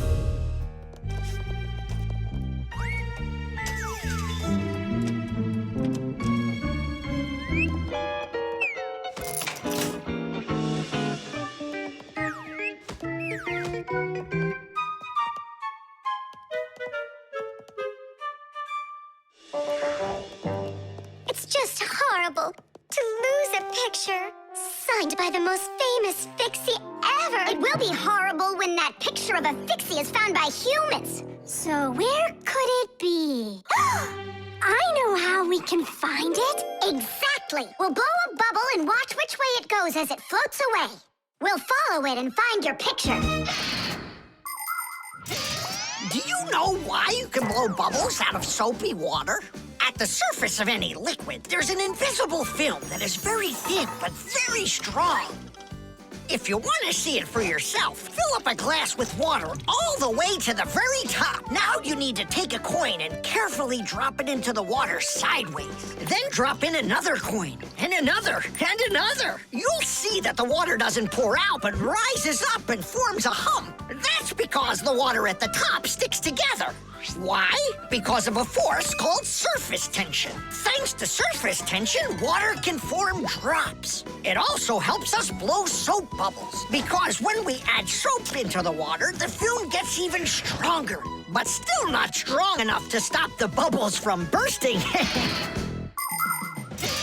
Okay, it's ready. Now we need to blow. Do it together. And... I don't think this way's gonna work.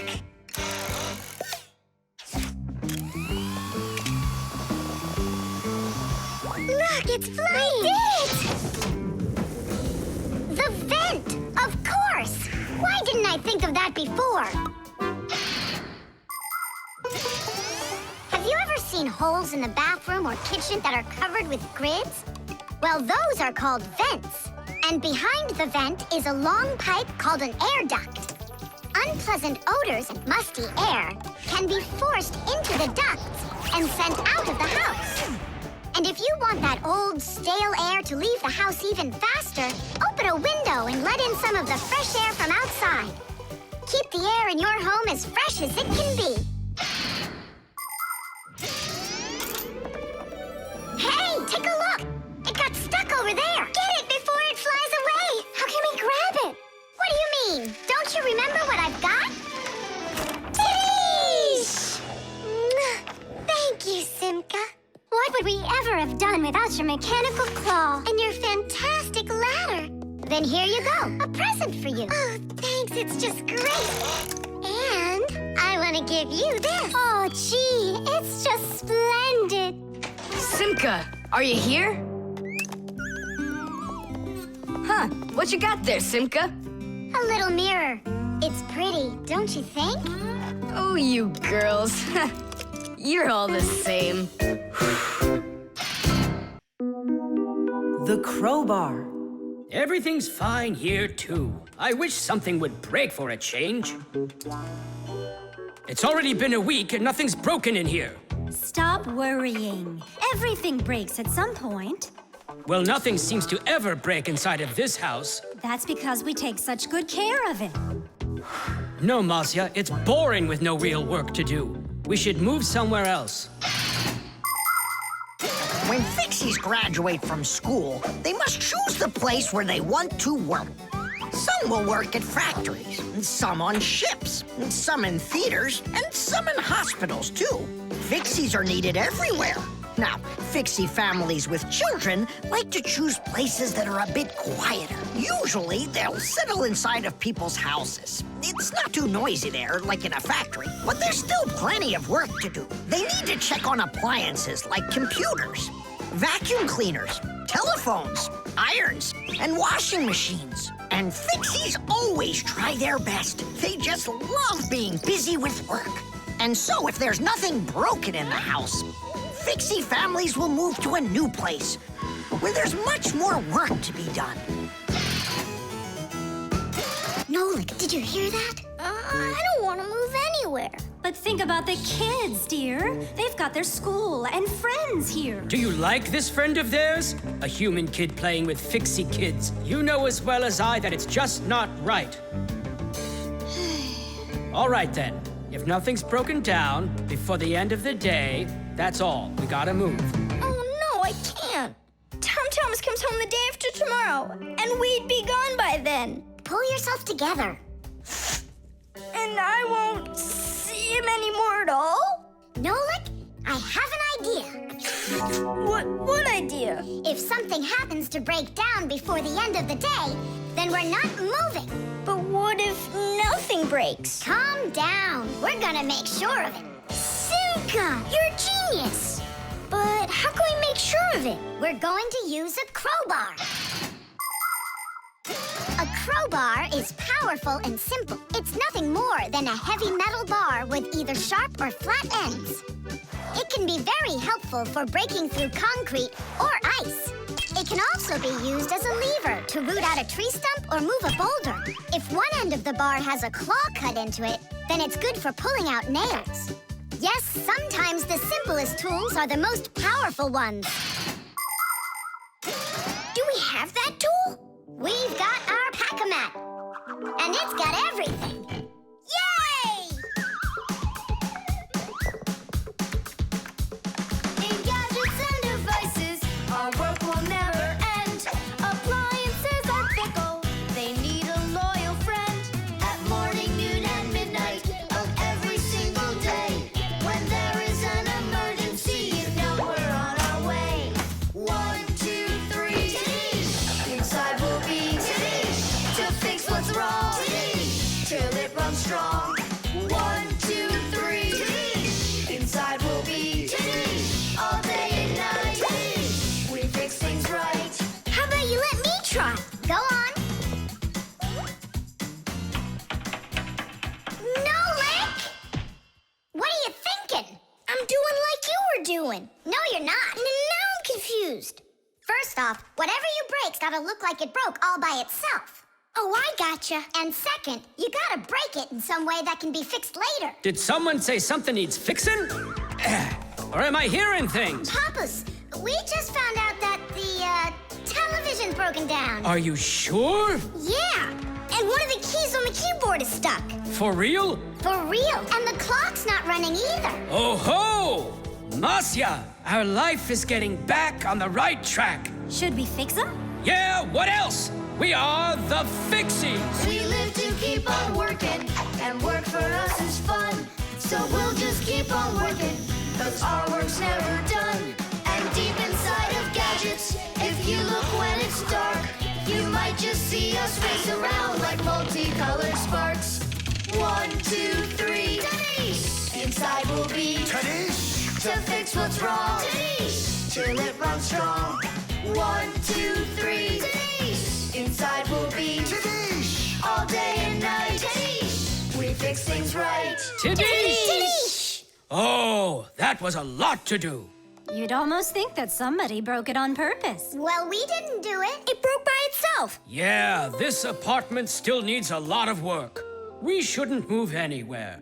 I like it here. So do I. It's the best. See, we don't need to go anywhere. The motion sensor. This part has to be replaced with one that's new. I've got an idea. How about we run to the warehouse and get it? Because you don't have time to go there. And that way you can keep on working. All right, then. Only remember the code for the part. A8375. I'll remember it for sure.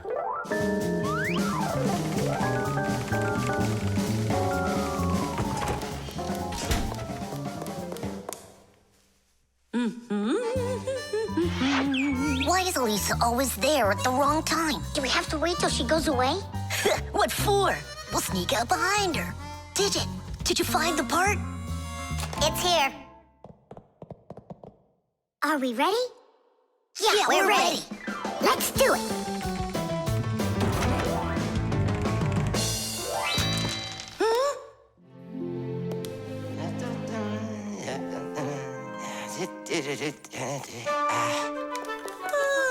Professor Eugenius, you're in here. Do you know why this door just opened? And closed by itself? Of course I know, Elisa. It's because I converted it into an automatic one. You see, I installed a motion sensor above it. A motion sensor is like an electronic eye that watches everything that moves in front of it. Did you ever wonder how doors open by themselves at places like stores or at the airport? They open with the help of motion sensors. If the sensor sees that someone walks up to the door, it sends a signal to the door's electric motor. The electric motor opens the door and then automatically closes it after the person walks through it.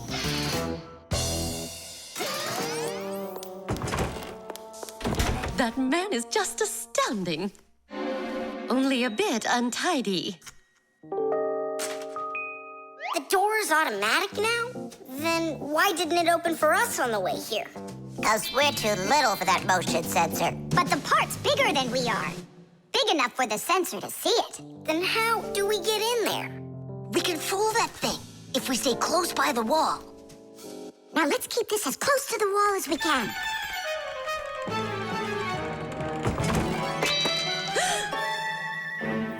This door is a little too automatic. And these parts are here again. Didn't I put them away?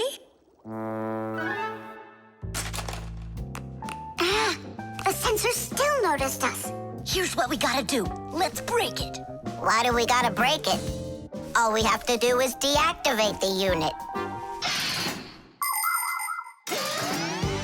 Sensors are used to help people in all sorts of different situations. For instance, motion sensors notice when someone is moving so they can automatically open a door or turn on a light. Some automobiles are equipped with rain sensors. If it starts raining or snowing, the sensor automatically turns on the car's windshield wipers. There are also sensors that react to how much light there is. In the evening, when it gets dark, light sensors can be used to turn on street lamps. And in the morning, when it gets light again, the sensor switches them off. A smoke detector can sense when there's smoke inside. The sensor can be used to turn on a fire alarm or even an automatic fire extinguishing system.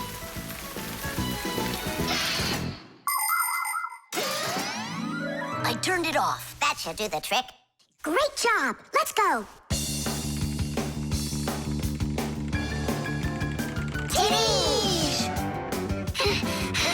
Professor Eugenius, mission accomplished. Well done, Fixies. Actually, not that well. This part here is A7583. Uh-huh. And I asked for A8375. Digit, didn't you say you knew the code number? I did know it, but somehow forgot it. Digit, I can't believe that you forgot it. All right, we'll just have to go out one more time. Thanks, but no thanks. I'll get it this time. I forgot to warn the professor that we've turned off the sensor. And I'm afraid he's expecting that the door will automatically open up. Professor! Stop!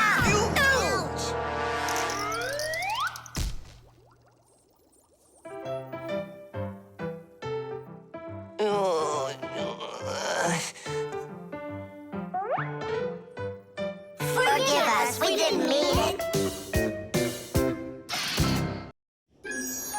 Invisible ink.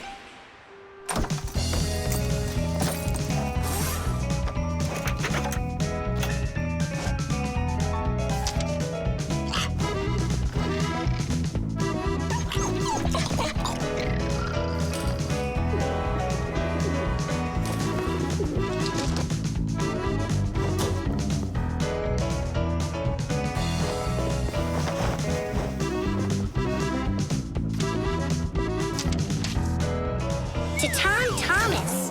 What is it? A note?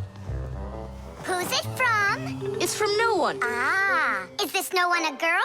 Hey, tell us, what did she write to you? I don't know. Well, then let's take a look at it. No way. It's a secret. Even from your friends? Mm-hmm. Come on, we're not just your friends. We're secret friends. And you won't tell anyone? Nobody. We promise. Are you gonna open that thing or not? There's nothing there. Is this a joke or something? Maybe she didn't feel like writing you anything. Then why would she put a note in there? Wait a second. And what if she wrote that letter with a special kind of invisible ink? Wow, I've never heard of it. If you want to keep what's written in a letter secret, you can write it with a special liquid called invisible ink or security ink. You can make invisible ink yourself by mixing lemon juice, milk, or baking soda with water. Then just dip a stick or a brush in it and write on a plain piece of paper, like this. You can't see anything, right? To make the invisible ink visible again, the paper needs to be warmed up with something like an iron. But that's a secret.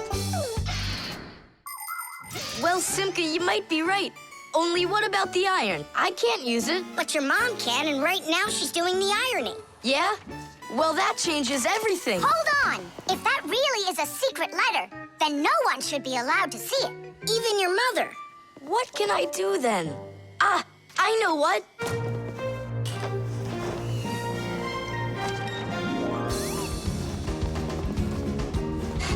Mom, can you iron my shirt too, please, will ya?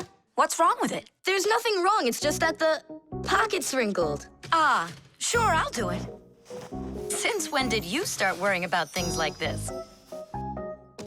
All done. Thanks, Mom. That should do it. What? What is it? Huh? Tom Thomas, I really like you. Katya. Katya's in love with you, isn't she?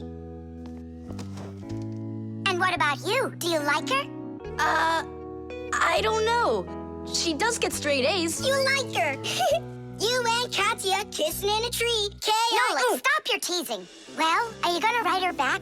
You think I should? Of course, silly. I'm scared that someone will see it. Then why don't you write it with invisible ink like she did? Yeah, go get a lemon.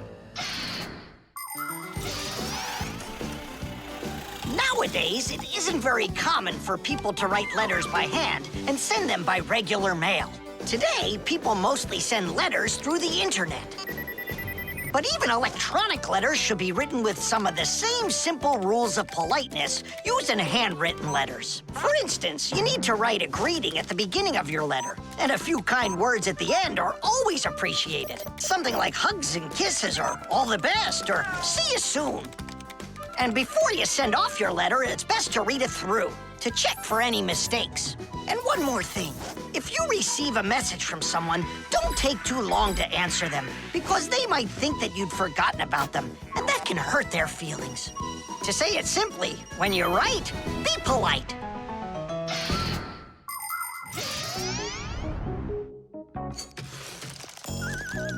Go on, write. And what should I write? Come on, tell the truth. Just write this. Forgive me, Katya. Only there's another girl I really like. My one and only Simka. Nolik! If you don't like it, then why don't you think it up? Tom Thomas, just go ahead and write how you feel deep down in your heart for Katya. Katya, I like you too. Like that? Is that all I have to write? Would that be okay? It's lovely. K-I-S-S-I. Just zip it, will ya? Tom Thomas, is that everything? And did you make sure to check that you didn't make any mistakes? No, but I'll check right now. Huh, all the words disappeared. Well, if there's something wrong, only Katya will find it. Knots.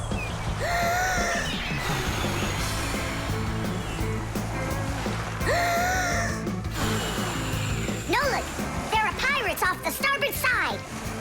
Battery! Fire! Hey, I'm not a pirate. Why'd you hit me? That's it. I'm tired of playing the wind. Where are my pirates? This looks great. Can I board your ship? And what are your skills?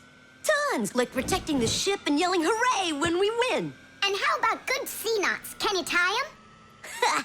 Of course I can tie them. Then tie up our treasure. And make sure it's good and tight. Pirates, prepare to attack! I got it. Whoa! That's done. Good enough. Hooray! It's good and tight. Now can you survive a storm? Without a doubt.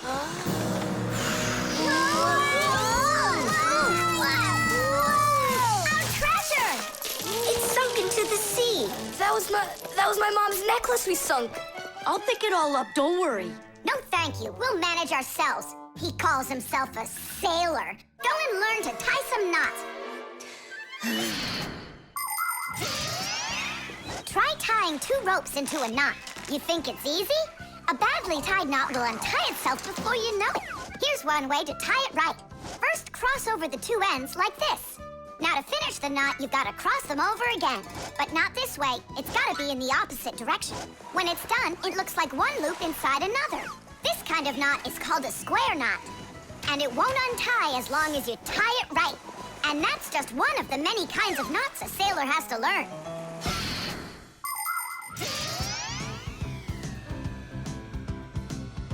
Oh! Okay. I knew I could tie it. Now what else is there to practice on around here? I found some more of our treasure. Here's another one. That's 19, but we're supposed to have 20. I know it because I counted our treasure. So what happened to the last one? Well done there. So what else could I tie? Perfect. I even remember what it looks like. It's a different color. It's a bright red one. Oh, Mom's gonna notice right away that the red one's gone. I gotta go find it. Yeah, I think it's on the floor. Who tied my laces together? I was just practicing, sorry. And what else did you tie up to practice your knots? Not sure you want to know. You're funny. Let's go untie them.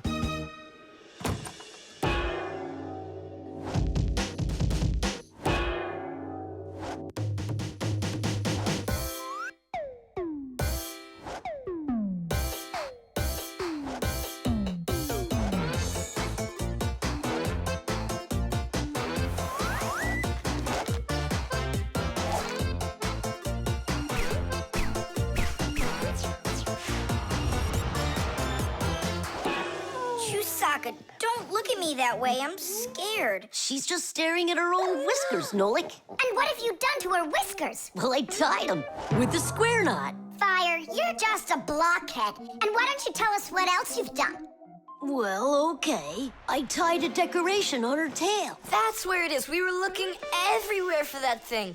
Fire, go and fix everything you've done. Chusaka, don't run away. Don't be scared. We just want to untie the knots. Sailors have developed all sorts of different knots. Without them, they couldn't control their sails. But we couldn't get by without knots on land either.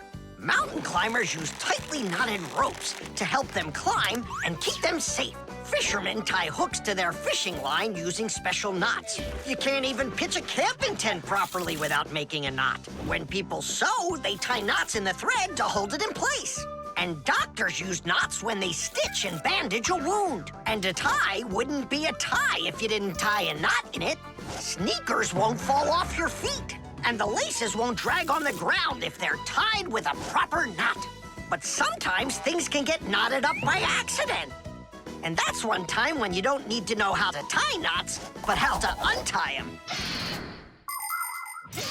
All aboard! Like that. Now the only thing left to do is tie a knot. Should I tie it? Are you sure it won't untie? You're joking. Why don't you go ask Chusaka if I can tie a knot like a sailor? Reflexes. Add this to that. Now what do you get? 3. Don't you remember? Bark, bark, bark. All you have to do is bark 3 times. That's too hard a trick for Chusaka. Maybe you could teach her to jump through a hoop. I already tried. She just sits there. Come on, Chusaka. Give it a try. Try showing her this sugar. Chusaka. Alley-oop. Come on, jump. See you, Tom Thomas. It's time for us to go to school. See you later, animal tamer. Great job, Chusaka. Our lesson for today is on the subject of reflexes. I'll write it here for you. R. What's the lesson? Someone's late again. Ah, colleague, my glasses are gone. Are they here? They're right there on your forehead. Ooh, how about that? Forgive me for interrupting. Let's continue our class. And so... Thanks so much. So you turned into screws again. Does anyone know why that is? Because we have to hide ourselves from humans. But you don't have to hide yourself from Professor Eugenius. But we didn't know it was him at the door. Right you are. You had already transformed before you had time to think. And that's what we call a reflex. To explain it in simple words, a reflex is when our body reacts to something automatically without needing any time at all to think about it. When we touch something very hot, we instantly jerk our hand back. When we're about to fall, we swing our arms and legs to try to keep our balance. Just imagine what would happen if we started thinking how and in which direction to move them. So it's fair to say that our reflexes help to protect us.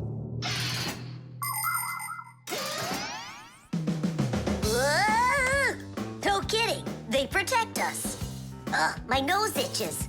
Achoo. Excuse me, I didn't mean it. Professor, sneeze. Is that also a reflex? It most certainly is one. Fire didn't want to, but then his nose tickled and achoo. Bless you, too. Thank you. And do dogs also have reflexes? Of course dogs have reflexes. All animals do. Yeah. It's something all good animal trainers know. They use the animals' reflexes to teach them tricks.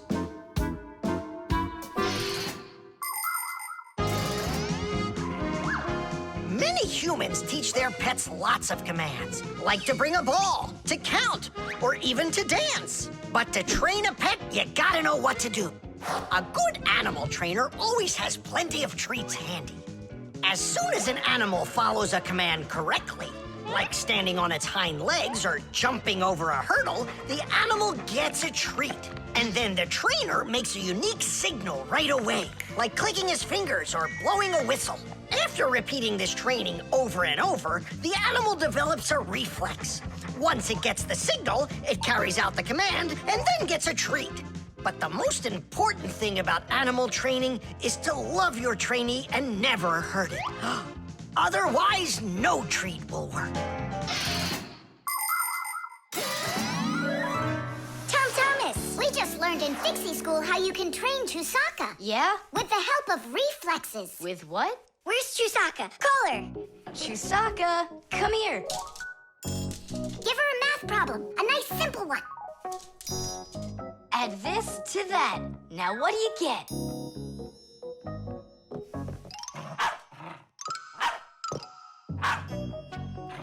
It's a miracle! 3!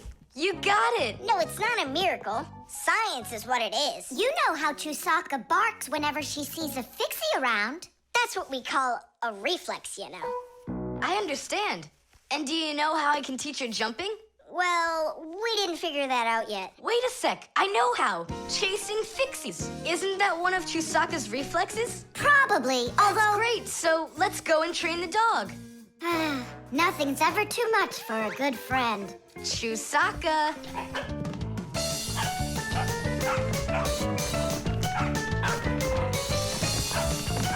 It's pretty tough work being a dog trainer.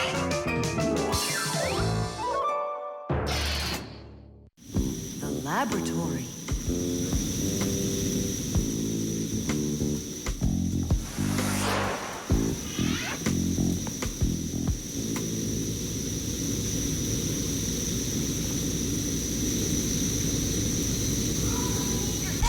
You've got to get to the school right away. What did he say? That we've got to get to the school. How come? Did you hear why? I didn't, did you? I wonder if Simka didn't go to school today. Or if Nolik got into some kind of mischief. Oh, I'm worried this is something serious. La la la la la la. And that's 5, 6. I like this hairstyle. 7, 8.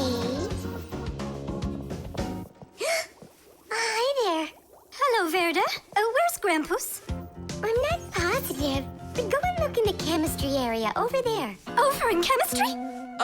Tell us, was Nolik doing anything wrong today? Nolik? He's always fooling around. Right. So we're not here for anything Nolik did. Maybe something awful happened to him. Like what? Well, how about anything? This isn't just a school for Fixies. This is a laboratory. The laboratory where Professor Eugenius works is always humming. In the mechanical zone, Professor Eugenius tests all sorts of different devices to see how well they are made. In the chemistry zone, he conducts experiments on the quality and safety of food. In the electrical zone, he repairs electrical devices and checks their safety. Unfortunately, the professor can be absent-minded, and that can cause things in his laboratory to bubble, spark, or even explode.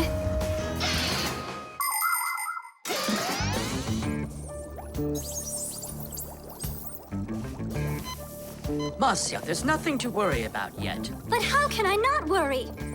Digit, have you seen Nolik anywhere? Do you know if anything's happened to him? This is a laboratory here. Who knows what could happen to anyone? Like what? What are you saying? Like that. I told you, things happen here. And where? Let's go, quickly! Marcia, no need to panic. Tula, it's so good you're here. We really need your help. What is going on? There! We! Grandpus! What? Where? In the mechanical zone, there! And Simka and Nolik, there! They're all there! Oh, my children! Don't lose your head. Oh! Oh! Marcia is my wife, and the mother of our children, Simka and Nolik. Marcia is a real beauty, a kind and gentle soul, and a wonderful homemaker. She is also a very responsible and extremely skilled fixie. She is our family's expert in kitchen appliances and gadgets. Marcia works from morning till night, fixing and cleaning anything that is in need of her expert care, because she just loves when everything is clean and tidy. But most important for Marcia are her children. She takes loving care of Simka and Nolik and tries to protect them from harm. Marcia worries about them so much that sometimes her imagination gets carried away with what might have happened to them. Although our little Nolik can get himself into situations that even Marcia could never have dreamed of.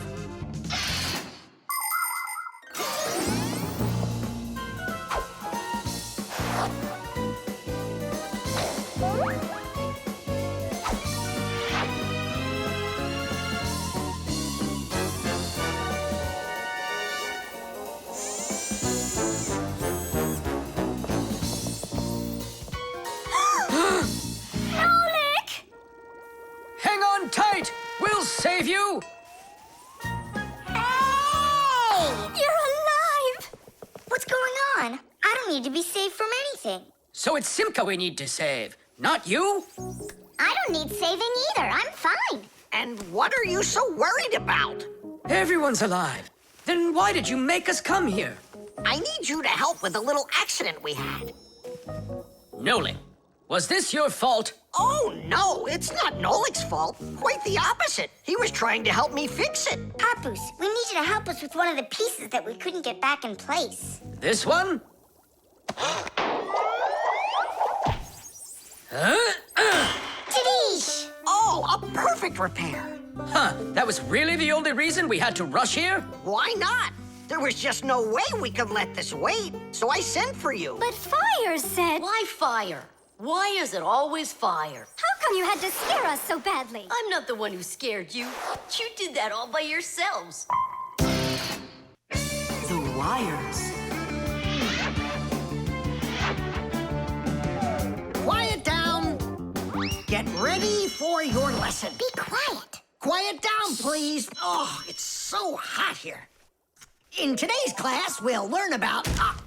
Whoa! What was that, huh? It must have been an earthquake. Yeah, it was an earthquake. Hooray! Sorry there, Professor. Ooh, I have to find an outlet so I can plug in this fan. Ooh, it feels terribly hot. It sure does. Well, keep looking. You'll find one. Now then, where was I? Oh, right. Today... No, it's impossible. In this whole laboratory, there isn't one free outlet. Look at this. Just pull out one of these wires and then you'll have a free outlet. I can't. I fear I could pull out a plug for something important. Volt himself would get all tangled up in these wires. Whew. Don't worry about it, Professor Eugenius. We'll find a free outlet for you. That's right, my colleague. A cup of tea will do you good, so just go relax. Thank you, my colleague. And as always, I'm eternally grateful. Fixies have opened schools for their children in all sorts of different places, like factories, stores, and warehouses. Anywhere where there's lots of machines and appliances and places to hide from humans. And this is where we hold our school, right here inside the laboratory of Professor Eugenius. It's a fantastic place for me to hold class. Every day, new devices, materials, toys, and even food are brought here for examination. And there are lots of scientific devices and tools to study here as well. But most importantly, we never need to hide from the head of the laboratory. Because my colleague, Professor Eugenius, is someone I'm proud to call a friend. He loves Fixies, helps us anytime we need, and will never let our secret out. What should we do first? We have to start out with pulling apart these wires. That'll take a second. Over here! No, here. Nolik, come help! Let's do this. Come on, come on, come on, come on, come on. Just one more time. Stop it! I can't get out! Loosen the wires! We need to pull out this one! Stop this nonsense, will ya?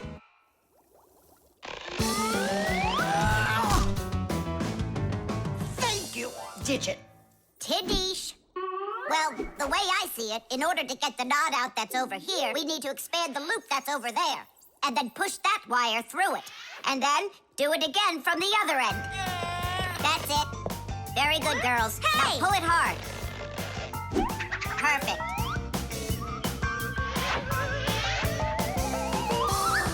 Hey, check it out. This green wire up here isn't plugged into anything. Then no one's using it. So that means we should go and pull it out from the outlet. Got it.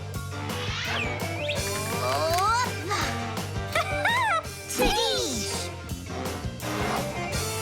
Vera, here's another wire that isn't plugged in. I found another wire no one's using. Simka and I found it together. Nolik, why are you so upset? Because you guys are doing all the work. How about this wire? Nobody's checked it yet. Really? Oh, wow! What? Did you find some treasure, Nolik? Uh-huh. There are 6 free outlets under here. Great! Now Professor Eugenius can plug in his fan, and his kettle, and even his soldering iron. To get electricity to a device that doesn't use batteries, you need to plug a pair of wires into an outlet. But it's important not to let the wires touch one another, or the electricity can burn them out. That's why wires are covered in plastic or rubber, so the electricity won't pass from one wire to the other, or to us when we touch them. So always be very careful with wires. And never, ever touch a bare wire. You could get killed by the electric shock. Oh, what would I do without my wonderful friends? Thank you. Sorry. I wanted to. I should go. Go ahead. That's a great idea. And we'll start our class. What were we talking about? All about wires. Well, it looks like our class is over. Time to go play. The gramophone. And that's a photograph of my mom when she was little. She sure looked happy, didn't she? Because parents were all happy when they were children. But then they grow up and start getting all gloomy and as boring as can be. Oh, what's this, do you know? A song about a screw? It's total nonsense. Nonsense? It's about a screw, which means it's practically about Fixies. Why don't we listen to it and find out? If it's good, we can all dance together. How do you listen to this thing? Like this? Why don't we try to use the player? We won't fit in there. Look, right here it says Gramophone Record. See? So we need to find a gramophone player. Find what? Let's go to Grandpus. Grandpus, we found a song about a screw we want to hear. We're looking for a player for a gramophone record. Ah, I understand. What you need is a gramophone. A gramophone is an old appliance that was made for playing back sound that was recorded onto records. If you want to turn on a gramophone, you need to turn the handle to wind up its spring. The spring makes the record spin. Then a needle is placed on top of the record, and as it moves through the groove on the record, it shakes a little, which makes a diaphragm, a sort of mini drum skin, start to vibrate. The big horn of the gramophone then makes the sound louder, and we hear a voice or music. The most amazing thing is that a gramophone doesn't have an electric motor or any electronics. That's right. You don't need electricity for a gramophone to play back the sound that's recorded on a record.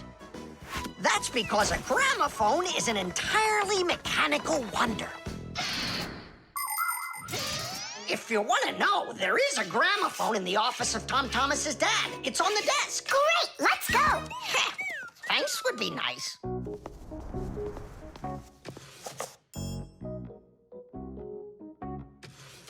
I can't find the on button. There is no on button. You need to grab that handle and turn it. Now take that thing and put it down onto the record. It's not playing. Look, there's no needle in there. And where can we get one from? We can make it. Do you have any nails around here? Is this good? That'll be great. Verda, are you ready? Totally. Better cover your eyes.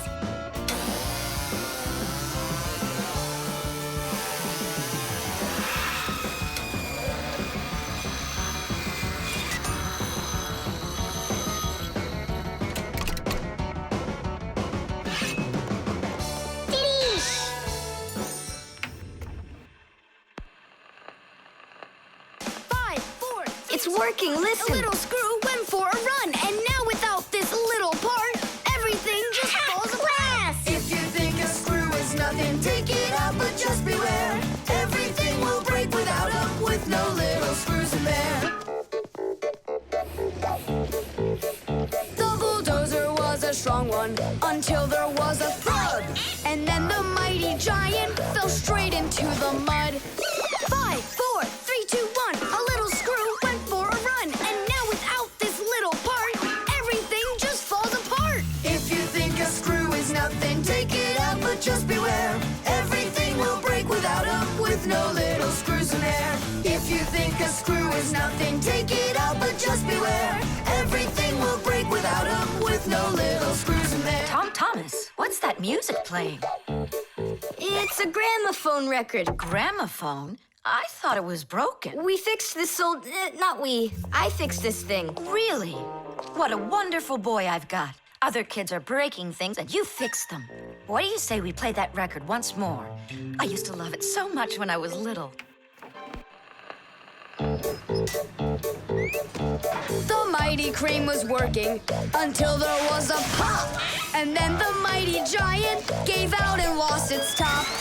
5, 4, 3, 2, 1, a little screw went for a run. And now without this little part, everything just falls apart. If you think a screw is nothing, take it out, but just beware. Everything will break without them, with no little screws in there. If you think a screw is nothing, take it out, but just beware. Everything will break without them, with no little screws in there. Tom Thomas's mom really dances super. Yeah, she knows how to have a good time, even though she's a grown-up. If you think a screw is... Modeling clay.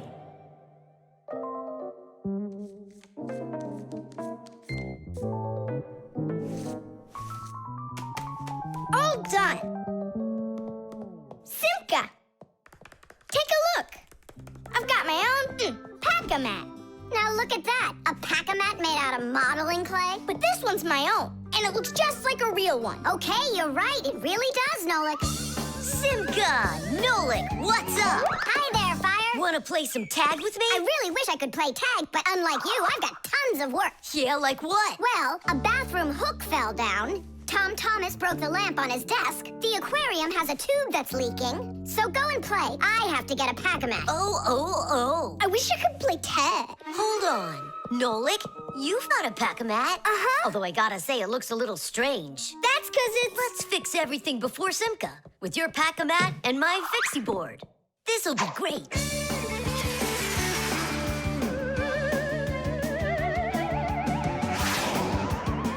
So where is that hook that fell down? All right. Nolik, get out some sticky stuff. From where? Obviously, from out of your pack-a-mat. But it isn't real. I made it out of modeling clay today. Out of clay? Well, it totally looks real. Long ago, back in the Stone Age, people learned how to use clay to make their dishes and sculptures. But the modeling clay that we use nowadays was only invented about 100 years ago. Actually, modeling clay is just plain old clay with some ingredients added so it won't dry out. And dyes are mixed in to make all the different colors.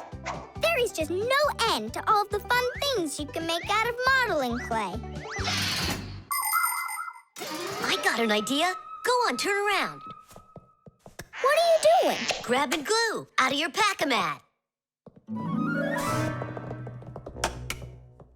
All right, get up here. Will it stick? Yeah, of course it will. Let's go and fix the lamp.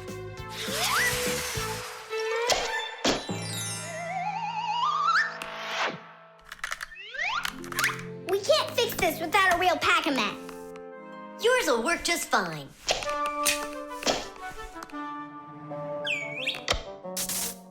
Tadish! So, what else did Simka have to fix? The aquarium. Hop on.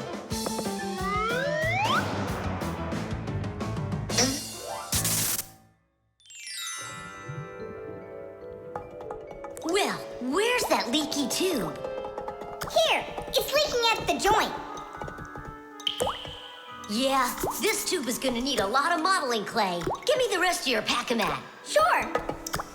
And here's a souvenir. They're all done. What's all done? We already fixed everything. And what did you fix it with? Modeling clay. Ha! Modeling clay isn't gonna hold anything. Well, I say it will. Wanna bet? All right.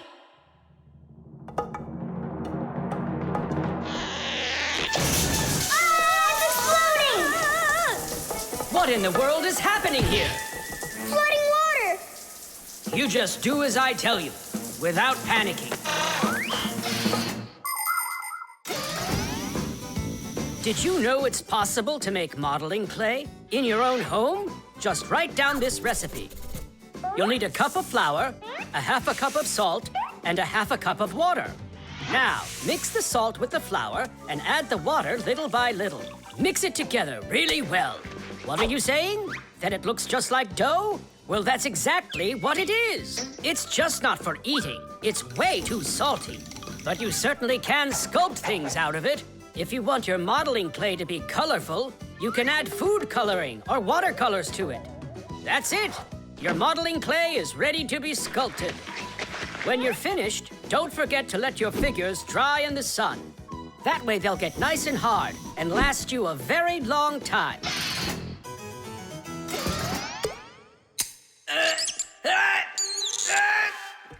Phew. We almost didn't make it. And did you fix the lamp with that modeling clay? Uh-huh.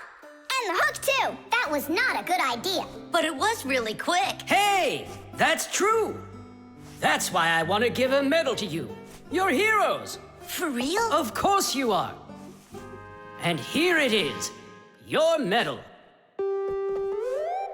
But it's made out of modeling clay. Your reward fits your heroic deed. The bee. Tom Thomas! Hello. How come you're eating jam straight from out of the jar? Because it tastes so good. Oh, a bee!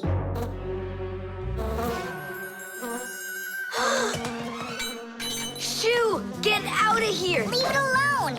It's just a plain old bee! Well, I was bitten by one of those plain old bees once. Tom Thomas, don't do it! Go away, you pest! Flies are pests. Bees are very helpful and useful. How can a bee ever help us out? Bees are hard workers. They are constantly collecting nectar from flowers. Flying from flower to flower, bees transport pollen on their bellies. Thanks to this process of pollination, flowers produce fruit and seeds. In other words, bees help plants reproduce. The bees use the nectar they collect to make that delicious sweet honey loved by kids of all ages. And bee honey is not only delicious, it's also nutritious. So I'm still afraid of it. What if it bites me? Bees don't bite, by the way. They sting ya. Ah! Ah!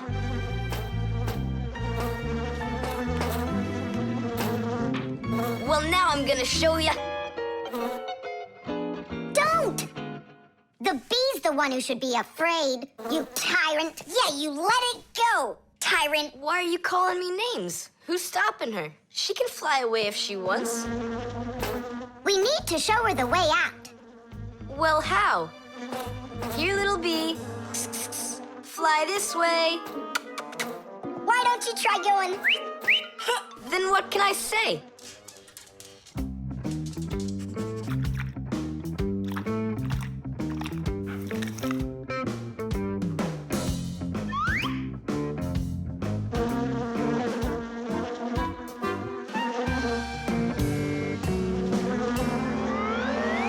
Chusaka, don't move. It'll sting you. It doesn't want to sting.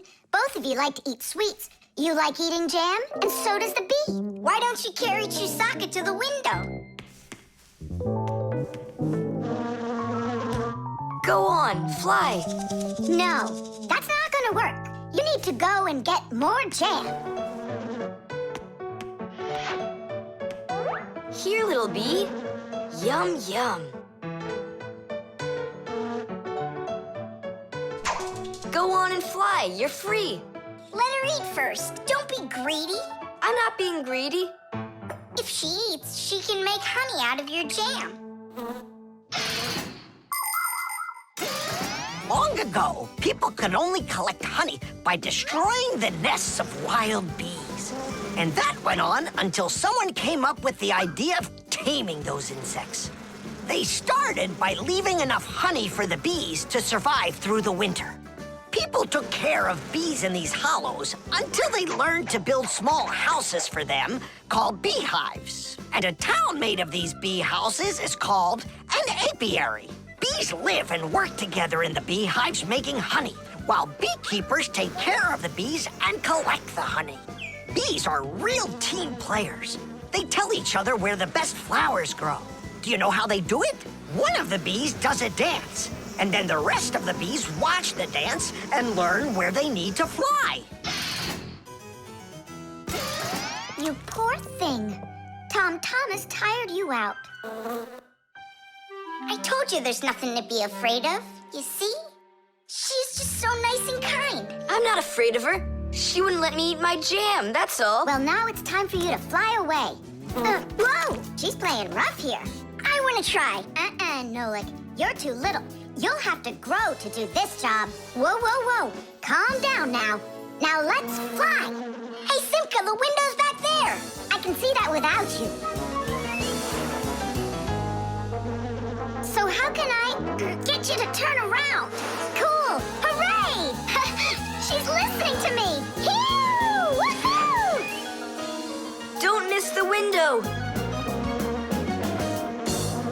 Now! So long, honeybee! Tidish!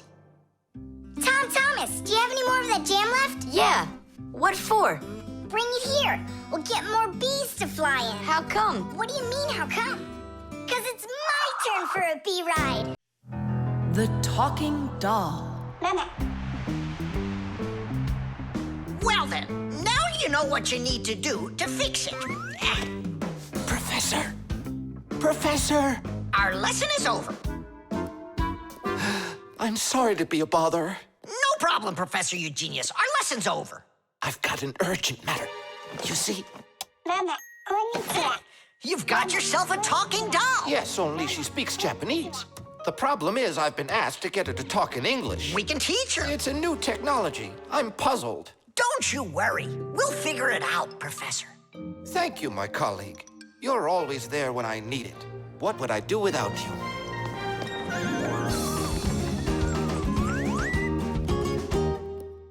Professor, can you tell us how toys talk? Not now, children. We'll learn about the doll tomorrow. Now it's time to go home.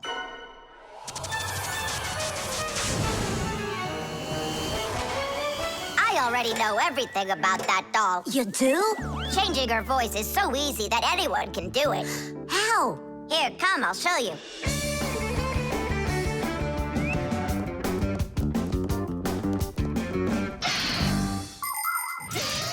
Early talking dolls used to work with a noisemaker inside. When the doll was turned over, air inside the noisemaker got pushed through a squeaker at the end of it, making a noise that sounded like the word mama. Mama. Funny. Today, the noises are recorded onto an electronic chip that's part of a little player inside of the doll. Just press a button and the sounds start playing. So now dolls can say much more than just mommy or daddy. They can say anything at all.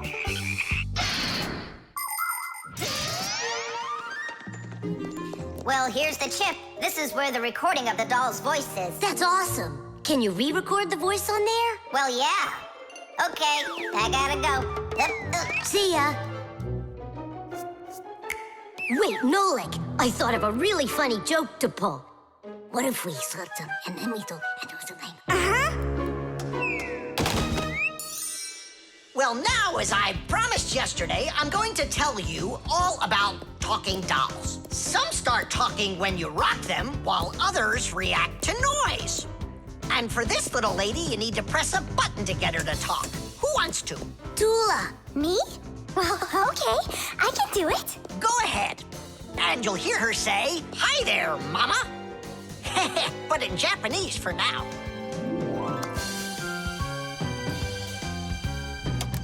Tula! Tula? Is that Japanese for hi there? Tula! Why are you hiding a picture of Digit in the Pac-Man? How could she ever know that? Maybe you're in love? That doll is alive! They call that joking. I just thought of a better joke that we can play. Yeah. What? Tula, don't cry. She's not alive. She is alive. I'll tell you who did this horrible thing. It was Fire and Nolik. It's true, but now the joke will be on them. How? It's easy. All we gotta do is go. The smartest Fixie in our class is Digit. Sometimes I think that he knows everything about everything. Professor Grandpus has a lot of respect for him. Digit's always in thought whenever you see him, and he doesn't like when anyone distracts him. He just has no time for fooling around with the other boys. Digit prefers to solve problems using his brains and not his muscles. That's why he can have a tough time in gym class. But he's so sweet that it makes you want to help him. To tell you the truth, Digit isn't always great fixing things with his own hands. But no one understands technology better than he does. If something breaks, Digit can always figure out exactly what's wrong with it and the very best way to fix it.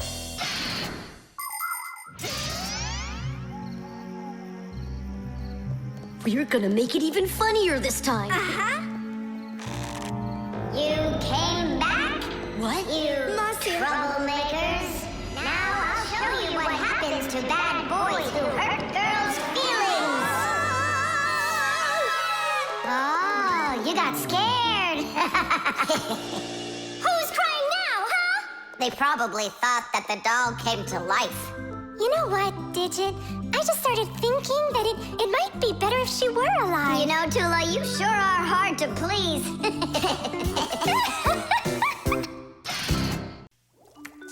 The Keycard. Well, Professor Eugenius, your kennel's back in action. Ah, why, thank you. I've been longing for a cup of tea. Yes. There's no tea left in here. Then I'll go ask Lisa if she has some.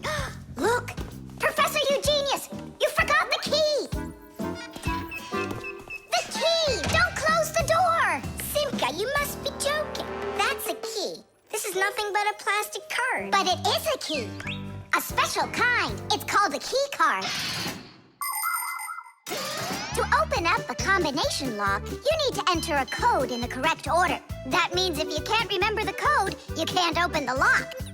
But if the lock uses a key card, there isn't any code to memorize, because the code is held inside the card's memory, and the lock can read the code from the card. Of course, key cards don't work with any lock. They have to be smart locks that are able to read electronic codes. When the smart lock reads the correct code, it opens right up.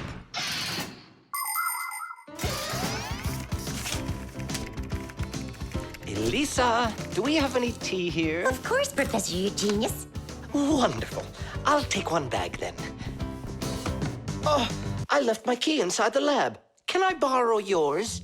Just don't forget to give it back. Of course I'll give it back. Come on, Elisa. I got myself a tea bag. Professor Eugenius, the water's boiling. Fantastic. Ta-ra-ta-ta-ta-ta-ta. Ch-ch-chai. Wait a second. Oh no.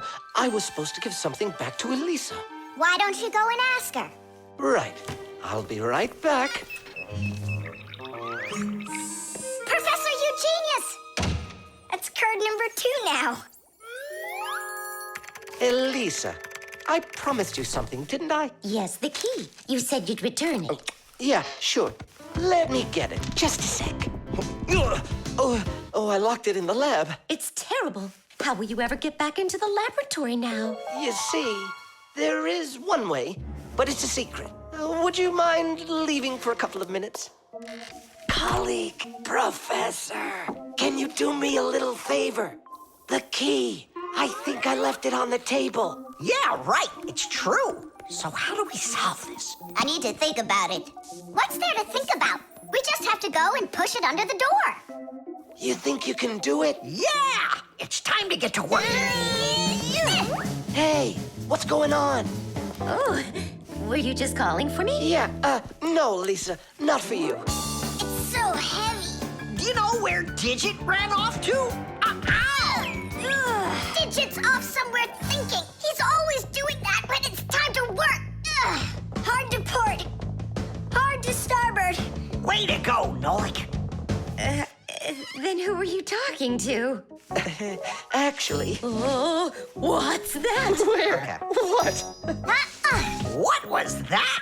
Come on, let's try again. Look, do you see that? It's telekinesis.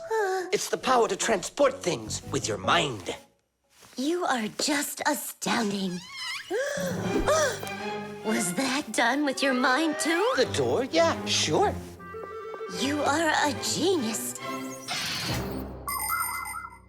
Professor Eugenius is a very talented scientist and a dear old friend of the Fixies. He always helps the Fixies, and the Fixies are happy to help him, too. Professor Eugenius let the Fixies set up their school right here at his laboratory. It's hard to imagine a better place for a Fixie school. People from all over the city bring all sorts of things to the laboratory to be tested, from computers, phones, and furniture to food and toys. Professor Eugenius uses his expertise to check the quality of all these different things. To help him carry out his experiment, his laboratory is filled with a variety of tools and machines. Yes, Professor Eugenius is a very smart man, but he can be absent-minded. Lucky for him, he's got us Fixies around. Thanks for everything. Sliding the keycard under the door? That was Simka's awesome idea. But the door opened wide while the card was still on the floor. That's strange. There's nothing strange about it. I'm the one who opened it. How? I climbed in the lock, that's all. Figured out how it worked, and Tadish. Very clever. That's a real Tadish. I guess that thinking before you go and fix something ought to be what we all study next. The tools. Hang on. There are these really cool things that I want to show you.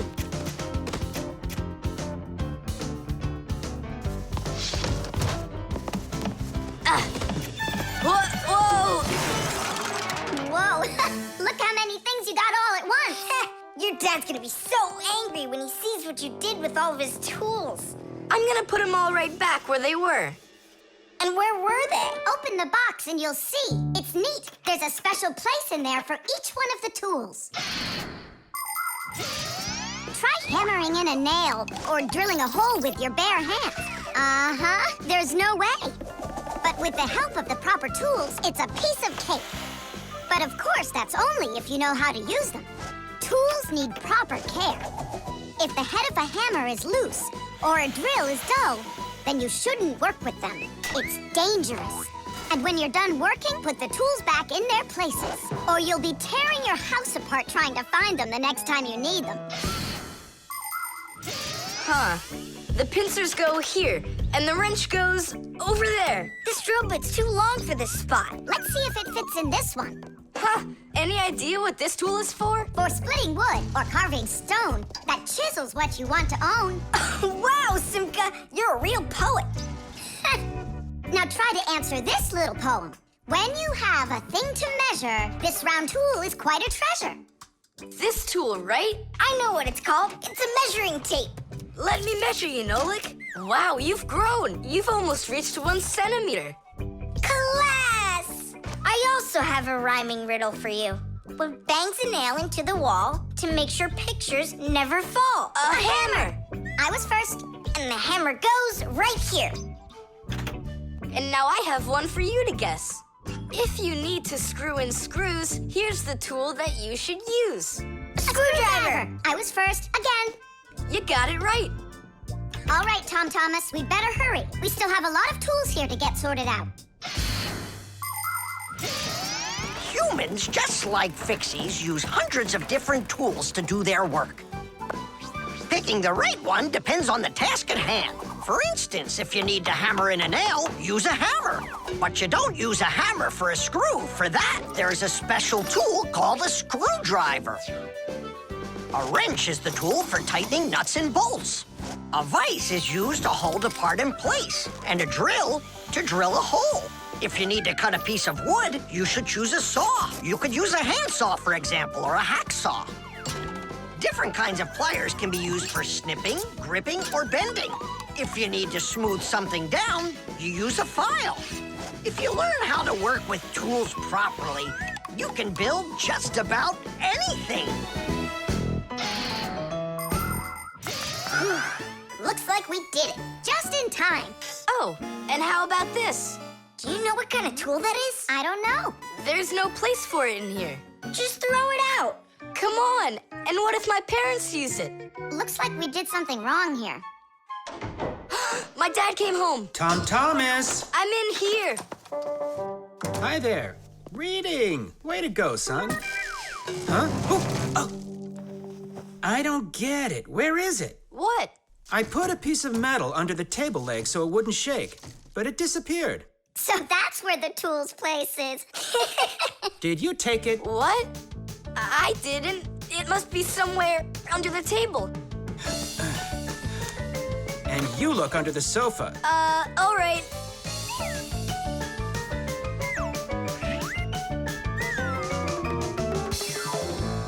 What do you think he wants? He wants us to get that metal thing out of his dad's box. Come on, let's go. You got it.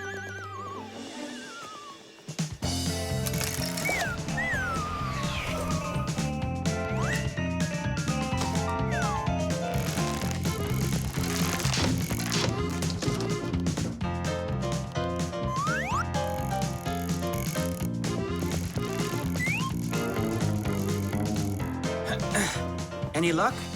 Uh-uh. Me neither.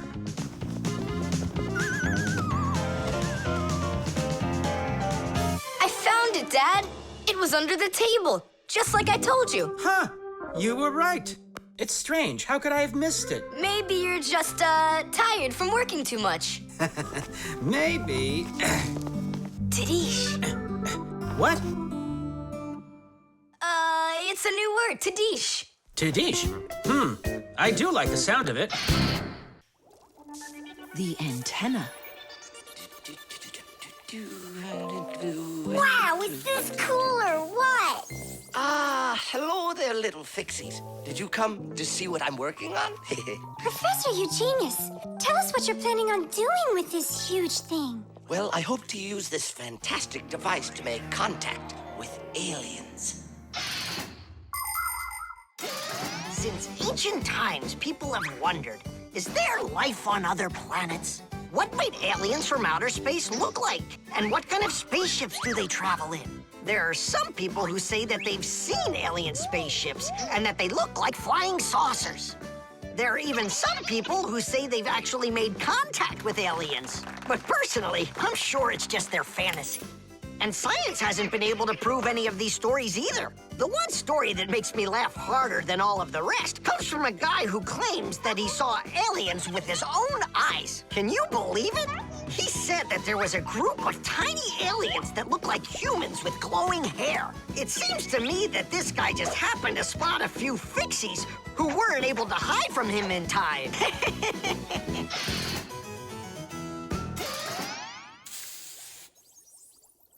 It's ready.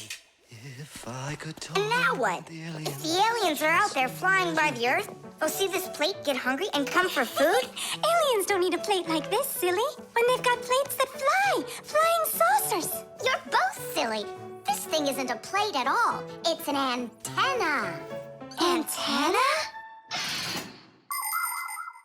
Antennas help people receive radio signals. They come in all sorts of shapes and sizes, like this, or this. To pick up a signal that's very weak, powerful antennas that are shaped like large dishes work the best of all. When radio waves hit the dish, the waves all bounce off of it and gather together into one point. This makes the signal stronger and clearer. The most powerful dish antennas can even pick up signals from outer space.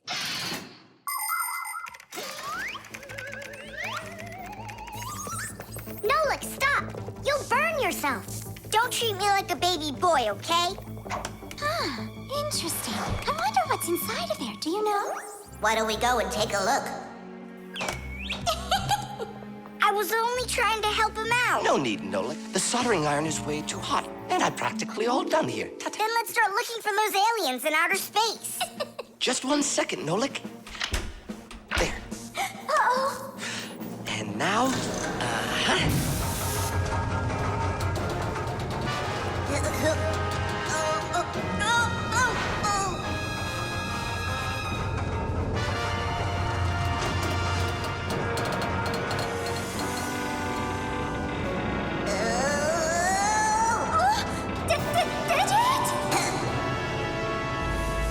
Here we go. Nolik, Simka, let's see if we can pick up signals from outer space. What do you think? Is it night right now, where the aliens live? What if they're sleeping? Quit bothering the professor with your nonsense. Let us out right now. Can't you hear us? Please let us out! I'm afraid there's no way they can hear us from this far away. I can't hear any signals. It just sounds like static. Be patient, you guys, and keep listening. Digit, we all know how clever you are. Can't you think of a way out of here? I think I got it, Tula. You stay there. Yeah. I'll use a special code I know to send a signal that we're in trouble. Wait a second. Do you hear that? Could it be a signal from the aliens? Hooray! This is sensational. It means that somewhere in the cosmos are intelligent forms of life. 3 dots, 3 dashes, 3 dots. Ooh, it's Morse code. It's a signal for help that they're sending. You don't think the aliens are in trouble, do you? Yeah, I think so. And who do you think they learned Morse code from out there? Yeah, That's strange. There are hardly any Fixies that know that code. Digit does. Ah, and where is he, you know? And where's Tula? Well, I think I know exactly with which aliens we made contact. I think I know it too, Professor. Lower the antenna.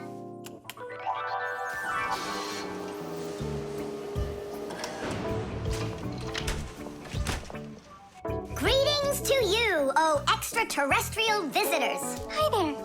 It's good to be back. What a shame.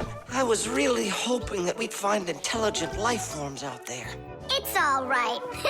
At least we found two unintelligent ones.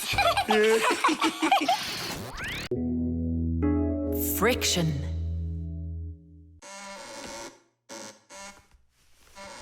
Oh, Thomas, that door of yours squeaks terribly. Yeah, and it's not easy to open either. Well, that's because the hinges are rubbing. That's why your door is not working right. How can I fix it? Just reduce the amount of friction. How? With some oil on the hinges. I can do it for you because I've got a pack-a-mat. All right. Simka, can I help you? Sure you can. Wear the pack-a-mat, all right? Friction is the force that tries to stop something from sliding or rubbing smoothly against something else. Rubbing can make things wear out quickly if there's a lot of friction. If you want less friction, you need to put something on the parts that rub against each other, like oil. There are special kinds of grease used to keep clocks and wheels turning smoothly. And for skis, a special kind of wax can be used to make them go even faster. That's it. Now the top hinge.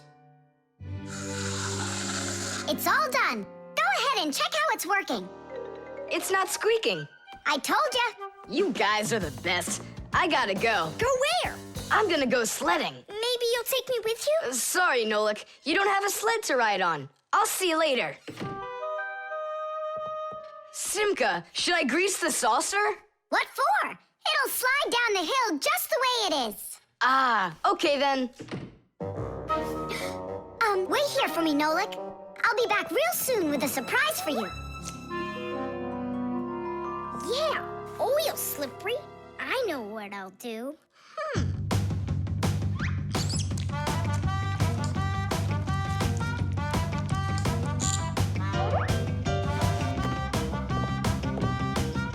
Wow! Talk about no friction!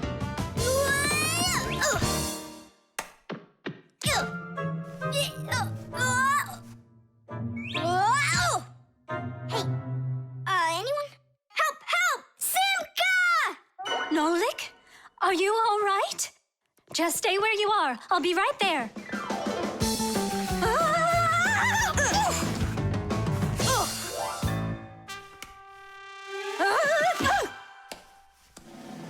Papoose! Help us, please!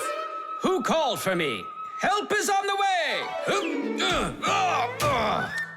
Hey, what are you up to? Grandpus, stay away from here! You'll fall over. Huh? What did you say? Stay where you are!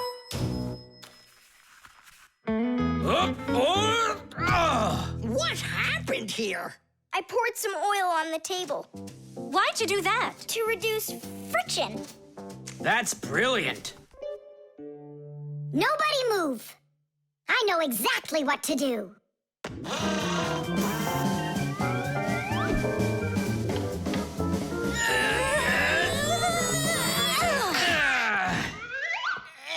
And what was the problem you had with the friction? I want to see all of this oil gone in 5 minutes. Engineers are in a constant battle with the force of friction. They want less friction so that cars will run faster and their parts will wear out less quickly. But just imagine what the world would be like if all of a sudden there was simply no friction at all. Everything would start slipping out of our hands and falling off the table. Knots would untie themselves, and that's not the half of it. Cars wouldn't be able to run without friction either. Wheels would spin around and around in one place, unable to grab onto the road. We wouldn't even be able to walk. Because when we walk, we move forward by pushing off the ground with our feet. And how can we do that without friction? We can't. So now I think you can see why it's not so bad to have a little bit of friction in our lives. Whew. We cleaned it. But it's still so stinky. Nolik, I completely forgot. I promised you a surprise. Look, what is it? I made you your very own saucer for sledding. Oh, that's great. Only, what good is this thing without snow?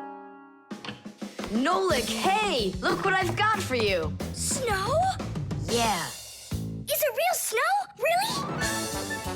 Yep, now you've got your very own hill to sled on. This is great! What an awesome surprise! And you don't need oil to make it go quickly.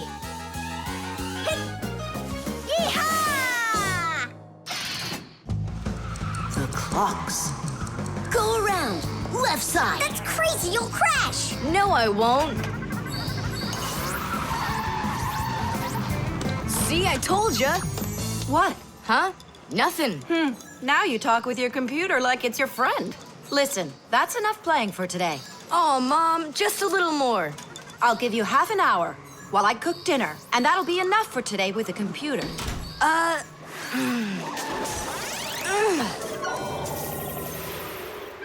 This stinks. I'll never get through all of these levels in half an hour. No way. Hey, but what if we could stretch out the half hour? How? We could take the hands on the clock and move them back a little. Mom will catch us. Fine, then let's slow down the speed of the clocks. Yeah, But how? You gotta know things like that. Since olden times, many clocks run with the help of a pendulum. The pendulum controls how fast the hands of the clock turn. If you make it longer, the pendulum will start to swing slower, and the clock's hands will slow down. If you make the pendulum shorter, the clock will tick faster. Most clocks that are made today don't use pendulums. They run with the help of springs or with an electronic chip instead. But even so, there are ways to change the speed of these clocks, too.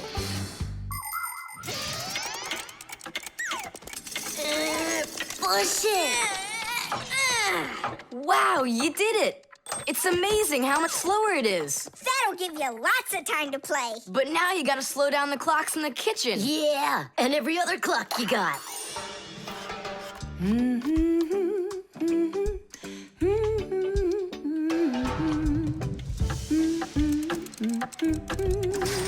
I just have to turn this to make the pendulum longer. Uh-huh. And now the clock will go slower. Tadee! Fire! Now that clock over there. Let's go do it. That's it! We slowed down every clock, and your mom didn't see a thing. That's great. Yeah. Wow, Tom Thomas, you're cool!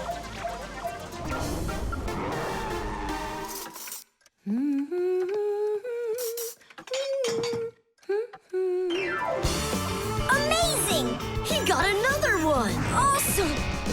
You're unbelievable! Way to go! Huh. That's strange. Hooray! Incredible! Yay, I did every level. Oh, thanks. You're both just... The time masters of the universe! Yeah, but I'm getting really hungry, and Mom hasn't called me for dinner. Because a half hour hasn't passed on the clock. Hey, do you smell that? Something is burning. What happened? A fire? I don't get it. I was just waiting for 30 minutes like I always do, but everything burned this time. Maybe the clock stopped? No, take a look. They're working. Oh, I'll make you some oatmeal. Oatmeal for dinner? Mom, I need to, I'll be right back. You see what you've done? Time Masters of the Universe? You gotta go speed those clocks back up. Okay. We'll speed them up. They'll be caught up in no time. Humans have come up with lots of different ways to measure time. For example, if you stand a stick in the ground, you can measure the time of day by watching where its shadow falls. That's a very simple clock called a sundial. Another simple and ancient clock is a water clock. It keeps track of time by measuring how much water has poured out of it. And if the clock uses sand instead of water, it's called an hourglass. But humans weren't able to accurately keep track of the time until they invented mechanical clocks. They come in all sorts of sizes, from grandfather clocks to watches worn around the wrist. Today, we also have easy-to-read and accurate electronic watches and clocks. But the most accurate clock of them all is the atomic clock. It tells the entire world the exact time.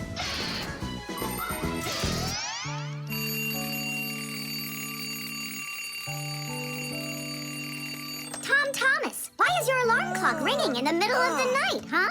Really? Is it still night out? Look, Tom Thomas. But the clock says that it's morning. Interesting.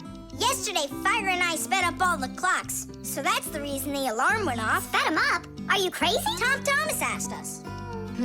So what do we have to do now? Don't you know? Get to school, it's time. I'm joking. Go back to sleep. Don't worry, I'll get all the clocks working right again. Can I go and fix them with you? Ha! Fix them? You boys are the ones that always make the problems. The baby monitor.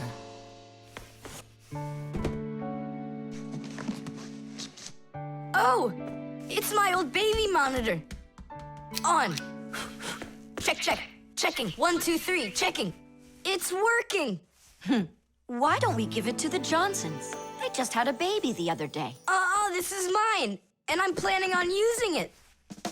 Aren't you a little too big for it? No, I'm not big at all. Well, I didn't realize that you're still a little boy. And a greedy one at that. They're never gonna notice this. Hey, Fixies, are you here? We're here now. Why did you call us? I gotta show you how I turned into a mind reader. I find that just a little hard to believe. Okay, then I'll show you. I'll leave you alone, and then you'll hide this button wherever you want. Then I'll come back and find it. You got it. So where's a good hiding place? Well, we gotta think of one. Right here, under the keyboard. Great! Go on, Nolik. Come on in. We're ready for you. And now, I'm going to read your thoughts. Here I go. You hit the button here. Look. Ta-da! He really does read minds. Oh, that was a lucky guess. Bet you can't do it again. Well, I bet you I can. We're gonna have to be sneakier. Verda, she's the most beautiful girl in our class. She knows it, too, and doesn't hesitate to use it. She can even be a bit sneaky, like when she needs help with her homework. Then Digit suddenly becomes her best friend. But if she doesn't want to carry her pack-a-mat, she'll say, "Fire, please help me. You're just such a strong Fixie." But all us boys like her just the same. Digit does, and Nolik does, and I guess I do, too. Although, I really like Simca more. Or maybe Verda. Or both of them. I haven't decided yet. Verda can be difficult and even bossy sometimes. But one thing I know for sure, Verda's a good friend. A friend that'll always come help. Well, that is if she's able to pry herself away from the mirror. I think that we should throw it down into this pencil cup. But then we concentrate on another place. That is good, but it won't work, Fixies. Come on in.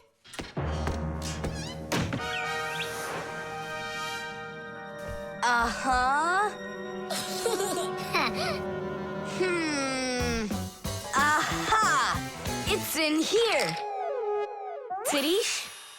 Simca, were you thinking about the cup? No, I swear. And my mind was blank. Then who did, huh? Uh-huh. Tom Thomas, what do you say we go again? As many times as you want. Shh, I know how he's been doing all of this. It's a baby monitor. That's how we can hear what we're saying. I don't get it. A baby monitor helps parents watch over their babies. The system has 2 units that look like wireless telephones. The parents keep one of the units by their side, and put the other one in the room where the baby is sleeping. If the baby suddenly wakes up and starts crying, the unit in the baby's room will pick up the sound and send it by radio waves to the parents' unit. Mom or Dad will hear the crying and go and comfort their child. And so he's listening to us now. This time I know what we should do. We'll hide it under the globe. Ooh. Go on. Uh-huh. Aha! Huh? Where is it? If you read our minds, you'd find your button under the baby monitor. You tricked me. That's really not nice. And spying on us is nice, you think? I'm sorry, I just thought it'd be fun. Well, anyhow, Tom Thomas, you're too old for this thing. Unless, of course, you still need it. I'm not a baby. I was just, checking it. I'll go and give it to Mom. Mom, I'm not greedy. About what? Let's give this monitor to the Johnsons, and this car is for their baby boy. I don't think that baby's big enough yet for your car. So what? Soon he's gonna get bigger and become a big boy, right? Like me. The Shadow Play. Oh, hi there, Tom Thomas. What are you doing here? I dropped a paper clip. Give me some light. Huh. What's so funny, huh? We're trying to help you out. You've got funny shadows, that's what. Hey, check this out. It's an eagle. And Simka is a goose. She looks more like a moose. I do, huh? All right, and take that. You're like real actors performing in a show. Uh-huh. Actors playing a theater, and we're just under a bed. And so what? How about we make our very own theater? A theater with shadows. Class! Tom Thomas, we need a piece of paper, a huge sheet. It's really quite easy to make your own shadow theater. You can make the screen out of a white sheet or a big piece of paper.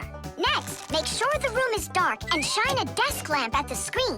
Now, to make the shadows, just put yourself or a cardboard cutout between the lamp and the screen. Your shadow or the shadow of your puppets will come to life. But make sure that the audience sits on the other side of the screen. The play will be much more magical for them from that side. Tom Thomas, light. Oh, wow, Simka, you look totally like the real Red Riding Hood. Hello, dear granddaughter. Hello, dear grandmother. Grandmother, what very big eyes you've got. The better to see you with, my dear. Nolik, come on, we're rehearsing. The wolf's voice is funny. Grandmother, I never noticed what very big teeth you've got. They're so much better to eat you with, my dear. Yum, yum, yum, yum. Let them out, wolf. Or I'll get them out, myself. Ha ha, you'll stop me with that little stick? Hey, that's not in the fairy tale. But in the fairy tale, it's a normal hunter. And what do you think I am? Look for yourself. You're way too small to be the hunter. Fine, then go do your play without me. Well, I guess I'll have to make the hunter out of paper then. That's all. Take a break. I'm really thirsty. She was so salty, that grandma. Nolik, don't be upset. The wolf is huge and I'm so little. Then let's make you bigger. You see? Now you're bigger. Yeah, you're right. And if we go back here, then I'm even bigger. Now you know. If you go back here near the lamp, your shadow will get bigger on the screen. Class! There are just so many different kinds of theaters in the world. In the dramatic theater, the actors speak the lines of the playwright. At the opera, the actors don't speak their lines. They sing them, accompanied by an orchestra. And here at the ballet, the performers don't speak or sing their parts. Here, the story is told with dance. There are also theaters where the performers are animals. In an animal theater, you can watch performances by cats and dogs, or goats and pigeons, or even bears and seals. There are also theaters where the stories are told by puppets. To tell the truth, the puppets are brought to life with the help of people. Yes, there are so many different kinds of theater. My favorite is the Shadow Theater. I think it's the most beautiful and mysterious theater of them all. Hello, dear grandmother. Grandmother, what very big eyes you've got. The better to see you with, my dear. And grandmother, what great big sharp teeth you've got. Oh, the better to eat you up with, my dear. Ooh, just wait. Aha, Wolf, I've got you. The hunter looks so strong.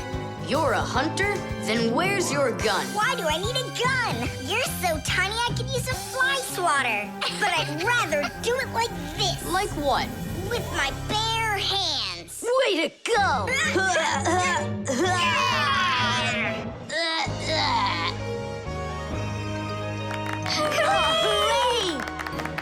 Splendid.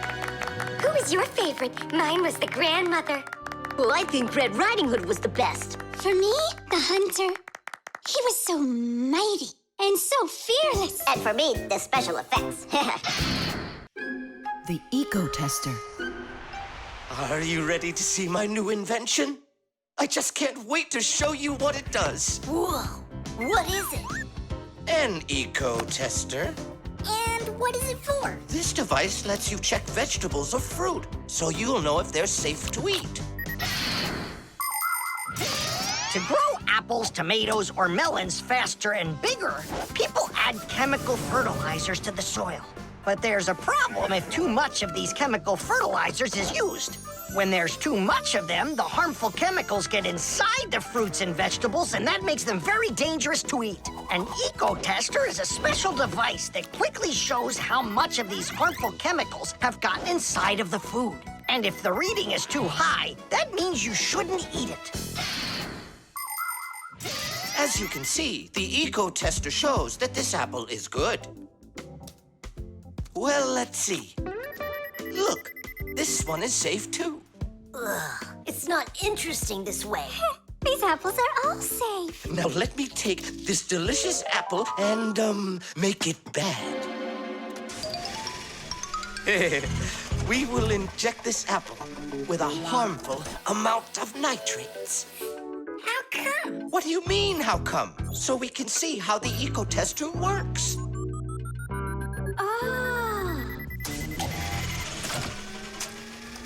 Whoa! Aha! So you see, the Ecotester clearly shows this apple is poisonous and can't be eaten. Is it only for apples or for any kind of fruit? Any fruit or vegetable. I can get a watermelon to show you. Could it really be true that watermelons can have nitrates too? Of course they can have nitrates. Humans often act without any concern for nature. The waste from factories, airplanes, cars, and cities causes tremendous damage to nature. Species of plants and animals disappear. Air, water, and soil become polluted. And many other kinds of ecological problems appear. And humans shouldn't think that ecological problems are just nature's problems. Because when humans harm nature, they are also harming themselves. People breathe in the dirty air, drink polluted water, and eat food grown in soil contaminated with chemicals. If humans don't want to drink milk filled with poisons, and they want to eat ecologically clean fruits and veggies, then they must learn to treat nature as their friend. Hey, why don't we test these apples ourselves? Nolik, help me out.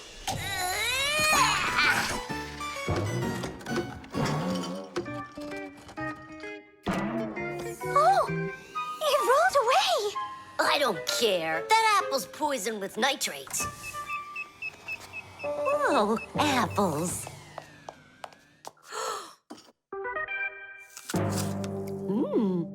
Elisa, don't eat that! Lisa, stop! Please sit down. What? You bit into it? Yes, and what? Oh no, it's poisoned. What? Do you have trouble talking? Oh, yeah. You feel faint? Oh, I'm fainting. Lisa, hang in there. What? There's no poison in that apple she ate. Oh, my assistant. Oh no, I've poisoned her. Oh, Lisa, please. There was no poison in that apple. Oh no, he didn't hear us. What should I do? I know how to make him hear. Hello? It's an emergency. It's a case of poisoning. Not me. I poisoned someone. Yes, with an apple. Fire. Poison. Oh. Professor, this apple has no poison in it. The bad one rolled away onto the floor. Did it really? This is just fantastic news. Can you see me, Elisa? I can't see anything. How's that? I see you. I can see you. I can see again. I have great news. There's no poison at all in this apple. Are you sure? It's perfectly fine. Here, take a look. The Ecotester shows that there are no harmful chemicals inside. It's wonderful news. This is one excellent apple. And nutritious. This appliance of yours is simply wonderful. Now she'll say he's a genius. Professor, you are a genius. Thank you for saving my life. Oh, it was nothing. Actually, it was Nolik. He saved her life. I did? Dropping the watermelon was your idea, wasn't it? Ah, you're right. I saved her life. GPS.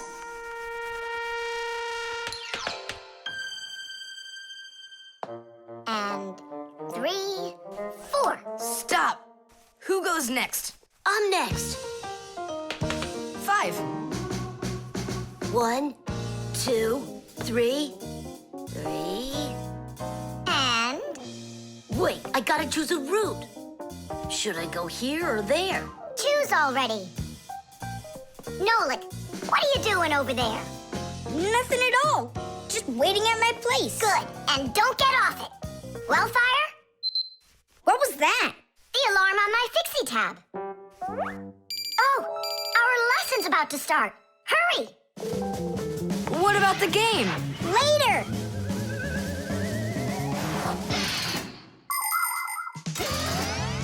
As soon as young Fixies enter their first year of Fixie school, everyone gets their own Fixie tab. It's a little computer that can do anything at all. Well, almost anything at all. Studying with a Fixie tab is fantastic. You can read it just like a book and write in it just like writing in a notebook. You can use a Fixie tab to listen to music, watch movies, find your way around, and talk, text, and send letters to your friends. And if you want, you can use a Fixie tab to go on to the internet that humans use, or you can visit the secret Fixie internet, where you can find news about the world of the Fixies. And Fixie tabs have games on them, too. Of course, these games can be a lot of fun, but you shouldn't play games until your homework is all done. Faster, or we'll be late. I know a shortcut we can use. This way.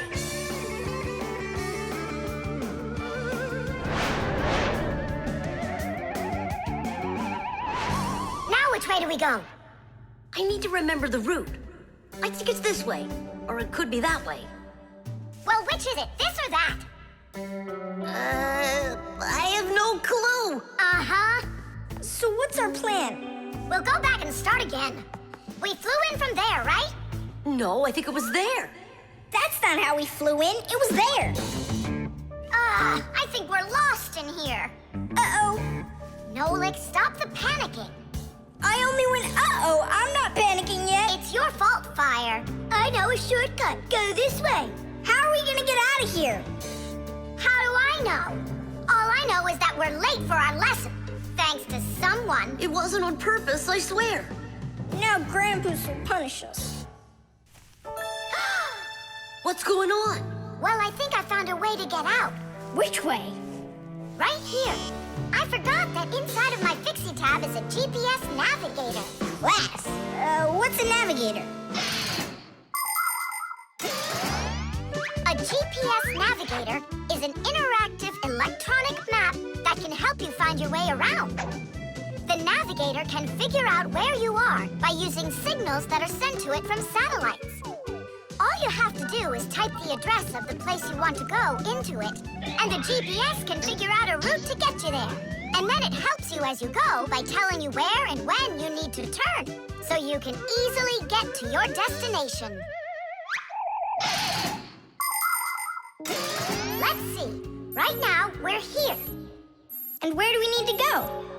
You know where, to school. But where is that? Are you joking? In the laboratory of Professor Eugenius. Can you be quiet?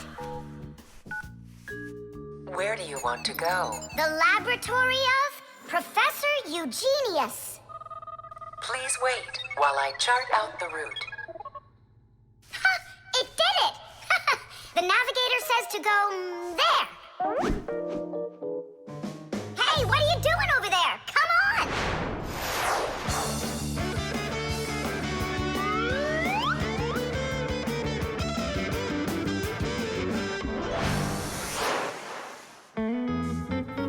And if you happen to go off route, the navigator will give you a different way to...